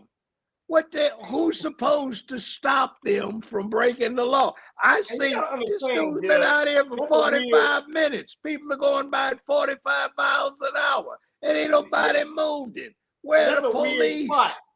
And if you're downtown, you got that Horseshoe Casino, and you got a lot of things going on. You got a lot of action going on in areas. So when you have all that going on, it's very easy for them to stand in the middle of the free lane, but it also could get into a major accident in lanes too with all that traffic. Exactly. So where are the police to remove these folk? There they are standing. You don't have to guess. Somebody bent over looking like he's trying to touch his toes, and he's been that way for 45 minutes, and there's a 4-foot pool of drool around his feet. Hell, why is he still standing in the middle of the street obstructing traffic and nobody is taking him off? You don't even have police to do that. Now, if you can't do that, who the hell is going to keep law and order for making the community safe? The people have to do that themselves, and now you want to disarm them. And by the way, do you think one of these zombies is going to get out there and obey the damn law? Man, hey, look. Let me tell you something. Judge, I'm going to tell you something, man. That's going on here. It's going on in D.C. It's going on all. And I didn't think about it. But all these northern states, the northern states like Washington, D.C., New York, New Jersey, Philadelphia, Connecticut, Rhode Island. I think New Hampshire might not mean New Hampshire, but all these states along the Northeast corridor have some of the strictest gun laws in the country. And the South is more so what they would call more free gun laws. You don't have to have concealed carry in the South. You got to even have a concealed carry card in Virginia. Seriously, you got to got constitutional carry, but the little sissy boys in Memphis want to wipe that out for the state because they've got all of the crooks here that the new mayor of Memphis says, and the chief of police say the way to stop crime is to identify the criminals and pay them not to commit crime. What kind of garbage is that? I've had a talk with the gang members. Yeah, you in an auditorium surrounded by police and they're sitting there. You aren't going one-on-one and dealing with them. See, they don't know what the hell to do. Where do they get the guns? Hell, our new chief, and this bunch of clowns right here, they are sold out to the right wing. The right wing did them a favor by giving them street cred to Justin boys. And now they got credibility. So one of them gets $1.5 million inside of 30 days from the elements around the country. The other one's from San Francisco. He's half Filipino, half black. He's supposed to be gay. That's his damn business. He's right here, Judge. He's right here, Judge. What's this? Tennessee joining Alabama with radical GOP. Carrying flags with swastikas. While those modern-day Hitler fans were marching in the streets, Tennessee House Republicans were passing laws that ban different flags. On Monday, they approved a bill that would ban ideological flags in schools, including pride flags and Black Lives Matter flags. God damn it. It will not surprise you that the bill does not, I repeat, does not explicitly prohibit the display of the Nazi or the Confederate flag in schools. Yeah, but who the there's hell nothing wrong with displaying the goddamn Republicans have Nazi also flag advanced a off in bill a that would public make school? street protests a felony. Democrats pointed out state. There you Judge. We'll do it. You talking The about former Confederacy continues to be a birthplace of bad right ideas. here is a sellout, and he's a danger, and he's talking goddamn garbage. And they threw his ass out and let his ass back in so he could get street cred. Now they own his ass so he can slip in every goddamn thing for all of the far right businessmen he's downing and get paid for it under the table. Yeah, now, other damn thing is screw that crap. See what they did is there was a tranny that went off in the state legislature, not the state legislature, in Nashville to a private school. And he shot the place up because he was mad that they encouraged him to be a tranny. So he decided he wanted to be a man again. But they'd messed him up, so he goes in there to pay him back. They tried to keep that quiet. So this tranny shoots down 9 people, 6 people, or whatever in the hell he does, and kills them. They gun him down and kill him. And then these 11,000, and these 11,000 little vanilla cupcakes in private schools decide they're going to go visit a children's hospital and then march to the state capitol. And this little sissified boy helps them walk off into the state legislature and tear the damn place up. So they suspend him, let him go, and then they put him right back in. Now, his other Justin is replacing a woman that's been not this Justin, the other one. Yeah, this is a Filipino from California, from San Francisco.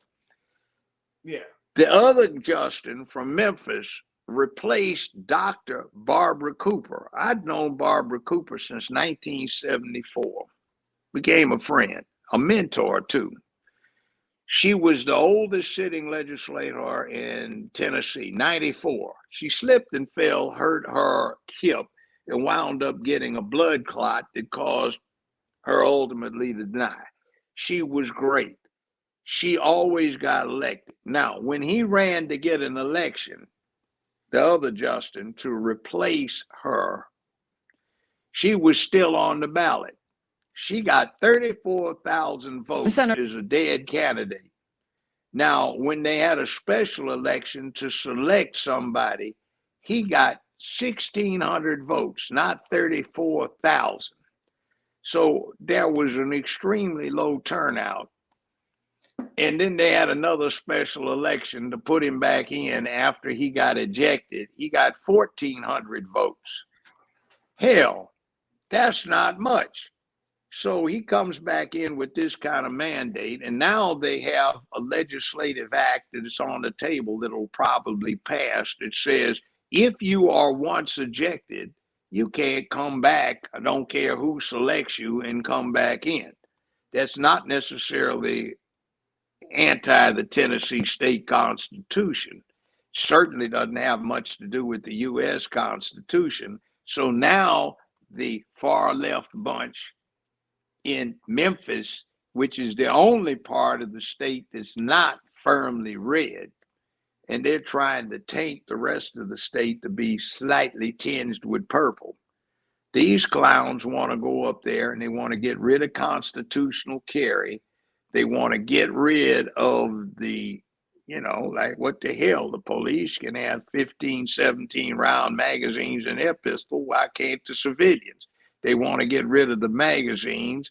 They want to get rid of the evil assault rifles or something that looks like. They also want to bring more immigrants there too.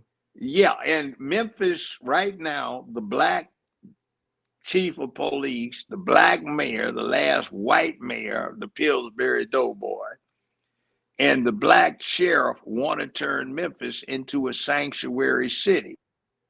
Meanwhile, they're trying to set up a place called Blue Oval where Ford is supposed to put an electric car factory, but Blue Oval actually is a South Korean company, an electronics firm, and they've already hired several thousand people out on the West Coast in Korea who are Koreans to bring them into the Memphis area, well, outside of Memphis, to operate Blue Oval. And all of them are trying to steal and arrange stuff where under the table they can get money. It's crooked. A lot of them need to be in the penitentiary. So well, let me play this. Because this happened right here in Virginia last week at the Capitol. So we got a lieutenant governor here in Winston-Salem. She's actually Jamaican, but I met her one time at a place I frequent. So last week we got a training in the Virginia Legislative Caucus or whatever you want to call it, and Winston Sears called the training sir, and they proceeded to go to recess twice and wouldn't come back until she apologized. Then they say you didn't apologize good enough because you misgendered the training or some crazy mess. Say, screw you. Take your tacky, weird ass the hell out of here. You got a dick or did you cut it off? So, okay, the full female. Otherwise, you got a dick, your ass is a male, and you are a sir. That's being polite or whatever. You sick? You hate yourself so damn bad, you want to convert. Damn, ain't that something? You need mental health treatment. Senator May stated. Madam President, how many votes would it take to pass this bill with the emergency clause? That would be 4/5, Senator. And what would be the exact number for that, Madam President? Yes, sir. That would be 32.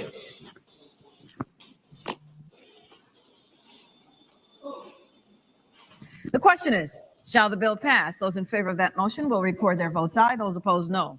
I said something that upset Senator Rome. Let it be known, I am not here to upset anyone. I am here to do the job that the people of Virginia have called me to do, and that is to treat everyone with respect and dignity. I myself have at times not been afforded that same respect and dignity. The Senator May stated. Madam President, how many votes would it take to pass this bill with the emergency clause? That would be 4/5, Senator. And what would be the exact number for that, Madam President? Yes, sir. That would be 32.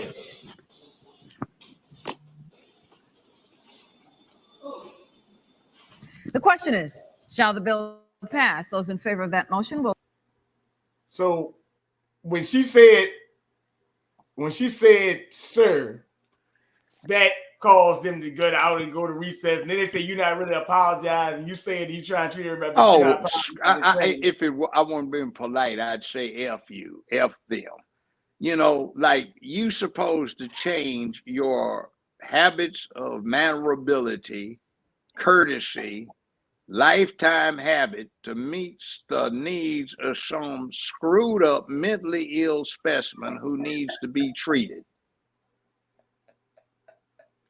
You damn freak.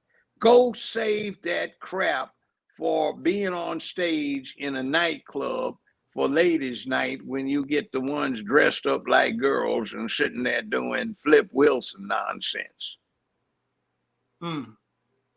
Well, and you know, it's like, excuse me, go on, hold the vote. And they say, I ain't apologizing. Screw you. You got a dick? You a sir, because you ain't a woman. She can say, I'm a woman. I got to go through and have menstrual cycles, have birth pains after being sick for 9 months, being a pregnant mama. I got to go rush home to take care of the children. I got to go do all of this. You don't, you can't. So screw you. You ain't one of us. That's like getting some punk coming up here talking about he's a swish and he wants to be treated as a man, or some weird female decides she's going to transition to being a man. No, you don't belong up in this club. Don't try to come up here and call yourself a sir and you a ma'am, because you can't whip ass like we can. Wow. Oh, no, you can't. How come you get all these trannies coming in masquerading as girls? They're failed boys who can't make it as a boy, so they got to put on a sports bra and play girl, and they whipping up on you. Don't try to come up in here and whip up on some real men, because you can't do it. You ain't part of the club, so go sit down. See, that's what she's saying. She's a woman. She's got dues to pay. This clown can't pay them, can't do what she can do, even hypothetically or theoretically. That ain't no woman. See, being a woman and a man, that's just not labels. That's a title you have to earn. Most societies have a rite of passage before you're entitled to be called man or woman. Well, let me say this, Judge, in closing, you know, this society getting crazy, and just throw some things out there you think could man up these people. And some of these women got to, I ain't gonna say woman up, because they do some of them. There's a lot of women out here I've been meeting that doing the best they can, but it's a lot of this topic with this transgender movement and all this other stuff. It is screwing the heads and hearts and minds of a lot of people, man, at once. Well, let me say one thing about that. Let's supposing that we get equality in employment. Women and men for the jobs where it doesn't require physical strength, let's say, all are doing the same job. They should get paid the same.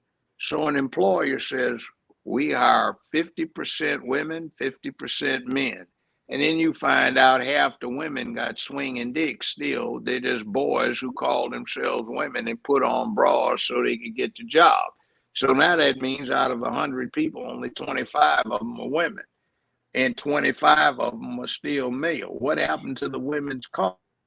It got screwed. See, there are all kinds of inequities in that. And I don't care. He's compelled to do it. Well, some rapists and murderers, homicidal maniacs, and some sexual predators, they're compelled to do it. But we can't let them get away with rape. We can't let them get away with murder. So some compulsions you are compelled to restrain. You can't say, I'm a homicidal maniac and I like to kill people, so I want to kill people. You need to let me kill people. Or you see how that works? It's like, I want to be a girl. See, you're a cop out, damn it, because there's some responsibilities that go along with being a man, and you're trying to escape those responsibilities. and you want to be treated as a woman, but you can't do what women can do, at least theoretically. You can't give birth, and you can't nurse, and you can't nurture, and you aren't attractive, and you still got a dick, and you still are a wasted resource, because what the bottom line is what you have on your masculine side, you ought to emphasize, because world society, national society, your community society needs. And you're a goddamn draft dodger, not from the military, but you got drafted by Mother Nature to be something, and you're trying to escape it and be something else. It's a punk move. You're right. It's a punk move. Well, Judge, I'm so gonna say man something. Up and do what you got to do. So I'm gonna ask you a question. Accept your responsibilities. Go ahead. So I just want to bring one more like an answer. So I know, like I always say, you still got your barbecue sauce. I just want you want to shout it out. Go ahead. Oh yeah, I'm gonna do that for men and women. If you want to be a freak like him, go ahead too. I don't mind. I'm non-discriminatory. You can be what you want. Just cook it and eat it in your bedroom if you want to get your freak on. JJB, Judge Joe Brown, BBQ, barbecue products. JJBBBQ.com. You can go online and get some. You can go to Amazon and order it. And if you're a prime Amazon customer, there's no shipping fee. It's good stuff. Best you've ever had. It'll eclipse anything else you've tasted unless you are an expert and you can make it at home. Probably will beat that. I've been working on the stuff for 40 years. We brought in Beyonce's personal chef, Chef Damon, and he refined it so you can buy it in Whole Foods or Sprouts, and it's good for you. It won't kill you like the old time stuff with all the grease and all that in it. Tastes the same. We've got Tiffany Haddish as a major investor, a number of other black folk. The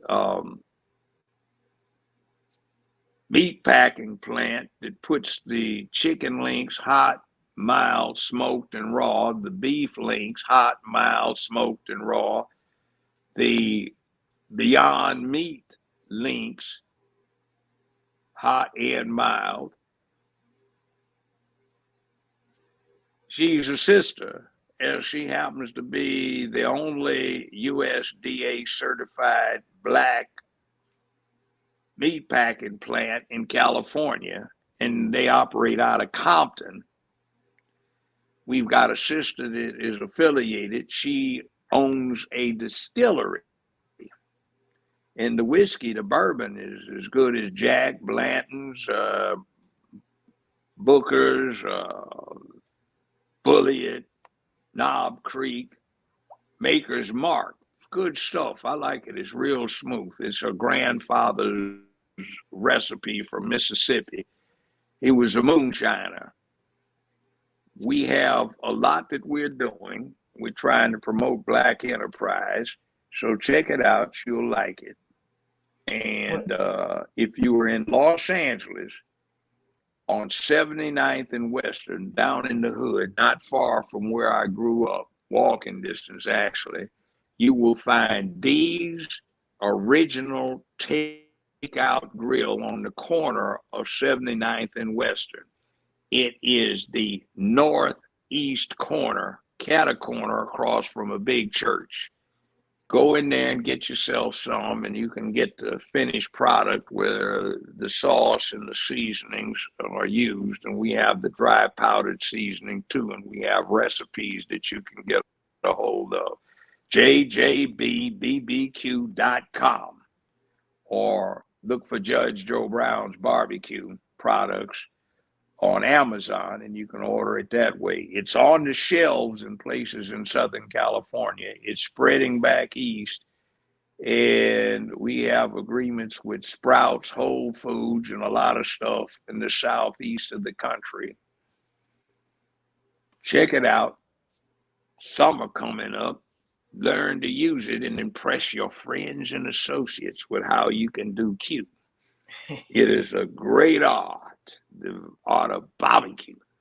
So Well, anyway. I just want to say this. You gotta show, you can shout out, Oh, I'm gonna do that. I was getting ready for the comments. You're always so good with that. But I do a show Monday and Thursday, Man Up Show on Thursday with the Real Dana. She does other productions during the week. It's called The Real Dana. Check her out. On Tuesday, she and I do an X Space. That's the old Twitter. Usually lasts 3 hours or so. That'll be in the afternoon, evenings on Tuesday. And on Friday with Valerie Denise, beautiful young lady who is very impressive. She's the producer and director of the Judge Joe Brown radio show. It's a call-in number. You call in, it's recorded. It goes out syndicated after she chops it up on iHeartRadio. It gets to London, Sydney, South Africa, Berlin. There are a lot of places in the world that get it. It's the Judge Joe Brown Show. You can call in. The call-in number is area code 929-477-1167. 929-477-1167. 929-477-1167. And if you want to get into K, press 1. And we are on for 2 hours. You can call in, and if you're on before the second hour ends, you can stay on for another hour where we have a free-for-all that Valerie calls the Hunger Games. You've been on, I think, a time or 2 or 3. And more than that, 4, 5, 10, 15. But the only comment I got to make is you laid out a lot of points and good information. And I would say this, it's a lot of things, like I said, going on. Like I say, when you're out traveling, things like that, you meet a lot of people. I think there's a lot of weird people out here right now, but it is what it is. We just gotta just do what we gotta do. Now I'm gonna say this, that since we got an election, like I told you, Donald Trump was here yesterday. Super Tuesday is gonna be Tuesday, actually, whatever. So all this is coming down the pike. Now I want to say one thing before I go. A lot of people are talking about that. See, Biden, because I'm just gonna bring in something in closing. The other day, they sent Charlemagne on George Stephanopoulos' show. But Biden, there was a primary in Michigan where Biden got 79%, but 15% of people was uncommitted. Most of them were Muslim. Did you realize that Joe Biden did not tell the Muslim Arab American community that you're not Muslim if you don't vote for me? Did you realize I ain't voting for his dumb, incompetent ass, his jackass ass. And I'll be goddamn, I'm black. So screw you, fool. You and your little hyena they're bringing Charlemagne back out there. They're gonna probably bring the Joe Biden back on the Breakfast Club soon. They got to try to get him some clout. Yeah, and they're gonna have a bunch of Negro buffoons dancing in a line dance out front of a polling place. So they're gonna have another take your booties to the poll. And they had a third of the individuals on that commercial weren't even women; they were trannies. So guys, black men are supposed to be dumb enough and not embarrassed enough to say hell no and go out and go vote for something because they put some strippers doing a thing on a poll which is supposed to get us to go out and vote. That is an insult. You low down scumbag scoundrels trying to sit there and appeal to me that's supposed to make me go vote, or to you that's supposed to make you go vote, or my friends are supposed to go vote because you put that filthy mess out there. This is not P Valley, goddammit. This is reality. So be real. Punish these fools. Look at Kamala Harris. Look at Fannie Willis. look at Stacey Abrams, look at Lori Lightfoot, look at this woman, this young witch Lord here, that's Lightfoot the got a mayor job at up there. Harvard. Yeah, I know. Gee, wow, what are her academic credentials? Or did you just get one of these showpiece buck dancing Negroes on a thin silver chain as they caper around while the old time organ grinder is turning that thing on a pole? They used to actually have, so it's bad enough. Right now, the bubble is about to burst. We are about to run out of the window of opportunity to get something done. Yeah, and we're wasting it. Chicago this summer, they're expecting protests at the Democratic National Convention. Yeah, we're wasting this time on this garbage. This sister's trying to run business, and we got all the attention snatched from righteous business to one of the acolytes and adherents of this cult that is trying to take over America. You saw it. And it's only one. It's only one of them that's been elected in the Virginia caucus. And that one, they stopped the whole damn meeting. Why?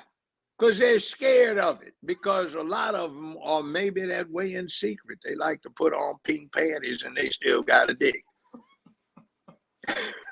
I wouldn't be surprised. Yeah, this woman elected 6 years ago. It's their business, but we don't need to have to suffer for it. Yeah, they Do told it her in your you didn't bedroom. Get your apologize freak good on. enough. Look here. Hey, look, she's sorry. You don't need your damn apology. Hell with that. Excuse. You know what? I'm waiting for somebody to do. I said, at my age, I don't know this person. I see his name down here, and he's supposed to have a man's apparatus. So, out of respect for all of the men that I'm acquainted with, I use sir. I'm not going to disrupt my patterns of respect just for him. I'm sorry I hurt his feelings, but I'm not sorry. Yeah, what it is. Well, I thought, hey, look, I'm glad it happened. Shoot, somebody need to get mad. But look, I'm sick and tired of this bullshit, my damn self. But I'm gonna just say this, Judge. I thank you for coming on, dropping knowledge, like you always do. I'm back up. Like my man Caden Smith said right here, we need the truth instead of feelings. You're exactly right. Well, bleep out my profanities. The subject at hand gets me angry because it's such a cop out. It's like, see, I'm mad because I listen to people, especially the woke folk. They have been so propagandized as the target for this evil, vile propaganda that without realizing it, they show it by using the language, the terminology, the concept, and the thought patterns of the people that have been trying to propagandize them. So I was taught when I took propaganda at UCLA for a year, part of this political science major I have, spent more than a half century ago. But they said you can tell when your propaganda is effective when your targets start using your language, your descriptions, and thinking of themselves the way you want them to think of themselves. You've been a success in what you've been trying to do. And I see that. Well, you're exactly right. And they've been using a whole lot of propaganda. And more will come in the next couple of months. Don't worry, this is about to get really, really bad. But with that being said, Judge, I'm gonna give me some rest since I've been out all weekend. But I'm gonna try to get you back on maybe a week and a half. Yeah, no problem. After Super Tuesday, of course, because we gotta break some things down that's going on. Shop and he going in and talking bad about all that other type of stuff. So anyway. Yeah, I don't have anything against gay people, but I got a big problem with this cult. I had a big problem with Jim Jones and drinking Kool-Aid at large church picnics in Guyana, but I ain't got nothing against Christians. I don't like Al-Qaeda and ISIS, but I certainly don't have anything against Islam. You see what I'm saying? So it's like, ain't nothing personal. Do what you do. But this cult, You're right. I don't think it's right. We don't need to embrace this and teach this in our schools. And this person talking about Nazis, a swastika in a school, in 50 years since I've been paying attention, I've never heard of anybody talking about a swastika being displayed in a public school. So that's just BS. What if they displayed a swastika? Well, they haven't. But they've been cramming that symbol down our throats. You can't put a Christian cross under an American flag on a government building. You can't put the crescent and the star there. You can't put the six-pointed Hebrew star. You can't put the six-armed Hindu god on there. You can't put an image of Buddha under the American flag, but you can put the rainbow flag. You can't fly a Johnny Reb flag under it anymore for those of that persuasion. And I don't have a problem with somebody flying Johnny Reb. I don't buy into it just to pose it and talk about them, you know, but that's their business. It's called First Amendment. You can't put up a whole lot of things under an American flag, but you can put the rainbow there. You can't put a nativity scene in a city hall or a government building, but you can put in the rainbow flag. You can't put cross and crescent. I mean, you can't put the crescent and the star up in a courthouse, but you can put the rainbow up. They don't fly the symbols of these other religions at the White House, but they put the rainbow up. What is that? Hey, it's indoctrination at its finest. And sooner or later, we about to get into the night of the long knives. Sooner or later, where this thing going. So, by the way, they do provide this cult something around which all Americans can get a form of unity. You know, the enemy of my enemy is my. And the bottom line is, these people are enemies of all of humanity. We can all come together in opposition of this sickness that is spreading. And also, since inside of 15 years, more likely 10, there will no longer be a majority race or ethnic group in America, it's time for all of us to come together and start opposing a threat to humanity. You know what's so crazy? You know how they do these little polls on all these shows, and they tell you that over half of the country is open to LGBTQ rights. They not interviewing that many people to ask the question, because if they were, they would get a situation. The majority of the population would relish that, and I'll probably ask them probably like maybe 800 people out of the little poll they got, and I guarantee you half of them probably Gen Zers, as they would call it. Yeah. Have you run into anybody at a bar, pub, club, on the streets who's for that stuff? Maybe every now and then, but what are they talking about? It just doesn't happen. I'm gonna be real honest with you. I told you I was in Baltimore. I was out last night. My buddy did see one tall one, about 6'8". Everybody just walked the other way. Ain't nobody hanging around. Shoot, what you hanging around for? So, I mean, that would tell you that if nobody's hanging around. Now, I did see, unfortunately, like I said, some of the college students from, I think, Morgan State in Virginia. Morgan. One of them, they had like a guy that was dressed like a woman and all that, but it's one, and he was hanging with women. I ain't see no guys around him. And look. Yeah, but you know what it is? All of the need we have for black men who to be strong, and these punks are copping out and abdicating their responsibility. The Chinese are about to get in our behinds. The Russians are about to get in our behind. Everybody, BRICS, Brazil, Russia, India, China, et cetera, South Africa, they're setting up an opposition to the American dollar. Yep. And we're spending money on people. Yeah, Nigeria will soon be the 4th largest country in the world. And it, by the way, most people don't realize this, is the largest oil producing country in OPEC. not Saudi Arabia. So you've got all of these people that you are turning against you. And see, in Ukraine, if you listen to the Russian side, here's what they're doing. They're protecting the world from the spread of this new cult, LGBTQIA plus with the rainbow. They're protecting the world from the spread of that.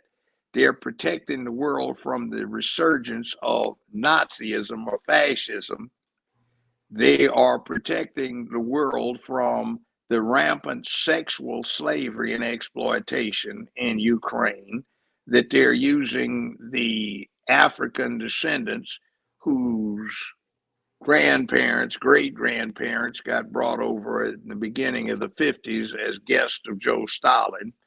And they are there at the request of a large number of Ukrainians who want to be back with Russia, the old Russian Empire they were part of, and the Soviet Union they were part of. So they're not there without cause, and we get there. What are we doing? It looks like you're trying to get Joe Biden and Hunter Biden dismissed from the 100-some page organized crime indictment that exists against them. And then you have Article 6 of the Constitution that says ratified treaties are part of the same law, supreme law of the land with the Constitution, etc. And there's a ratified treaty from 1999 negotiated by Bill Clinton, and it says the Ukraine and the United States agree to apprehend, detain, and extradite those parties wanted through formal criminal process or the other. And Joe and Hunter Biden are subjects of a 100-some page organized crime indictment that was published by the Ukraine Supreme Court in October 2020. So as soon as he gets out of the White House, he's subject to getting snatched and brought back, but probably they will try and wheedle out of that. And somebody will lean on him about don't expect any more aid, because we know that he's likely to get stuck on a wall with his senile ass and tell all the secrets, if he remembers any. Well, yep. Well, that's great. So, Judge, I'm gonna say good night to you. I want you to, keep on bringing it like it is. You be posting some interesting stuff on X. As a matter of fact, like X is Judge Joe Brown TV, and he posts a lot of interesting stuff on there as well. So, I'm gonna say my salutation for now. You take your time when you come back on. It's been a great show, actually. You might have messed up the time, but you was on time with the information. So that's what I want. So I'm not worried about it. It is what it is. I was working with somebody that was up echelon student with one of my late brothers, Master Clifford Stewart of Los Angeles, Dr. Clifford Stewart, who was one of the 3 Pendeckers in the whole world for Pinat Silat. He was a Kung Fu grandmaster. He had 14 black belts in karate, 10th Dan in 9 of them, a black belt in jiu-jitsu, black belt in judo. He had his own discipline called Within Arm's Reach. He taught to military folks, special ops types. And I think he had about 5 people on Navy SEAL Team 6 on the Bin Laden mission that were his students. So we were working on a thing to promote training in firearms as part of the martial arts discipline, and we were setting up something to.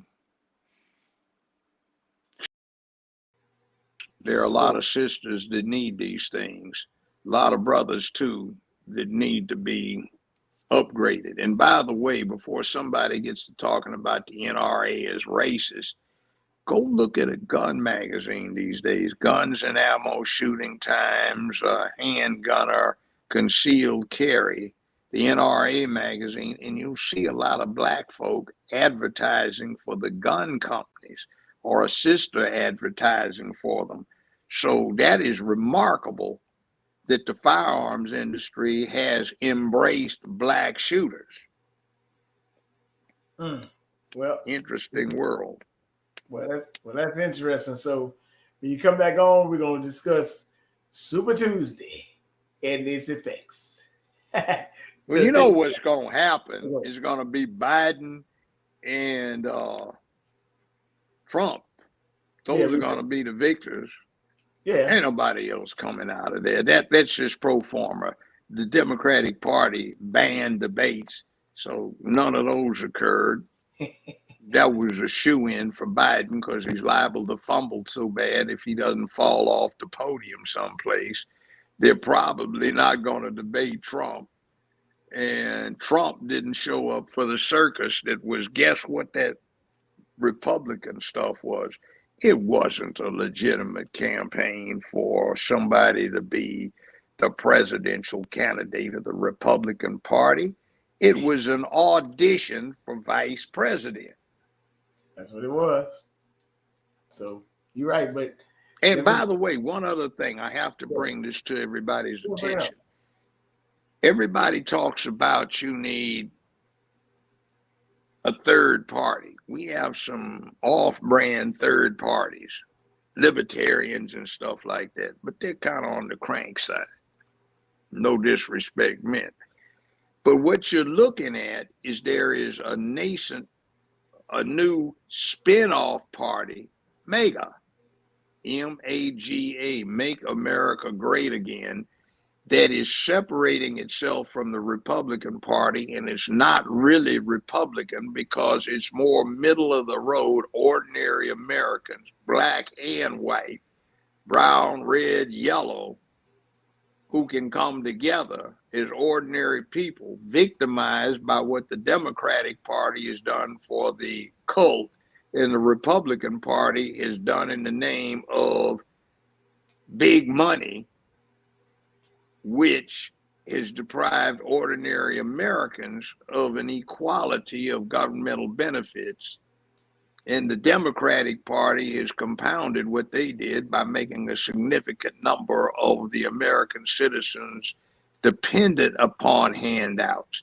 Not saying the wealthy don't get government handouts, but they can survive on their own. They just get richer with the government handouts. But they, on the other side, have been doing a thing where they get Americans made totally dependent, where they're not able to support themselves in any form, shape, or fashion. Now, that said, we need to be careful with this and we need to stop it. It's not a matter of lesser of two evils anymore.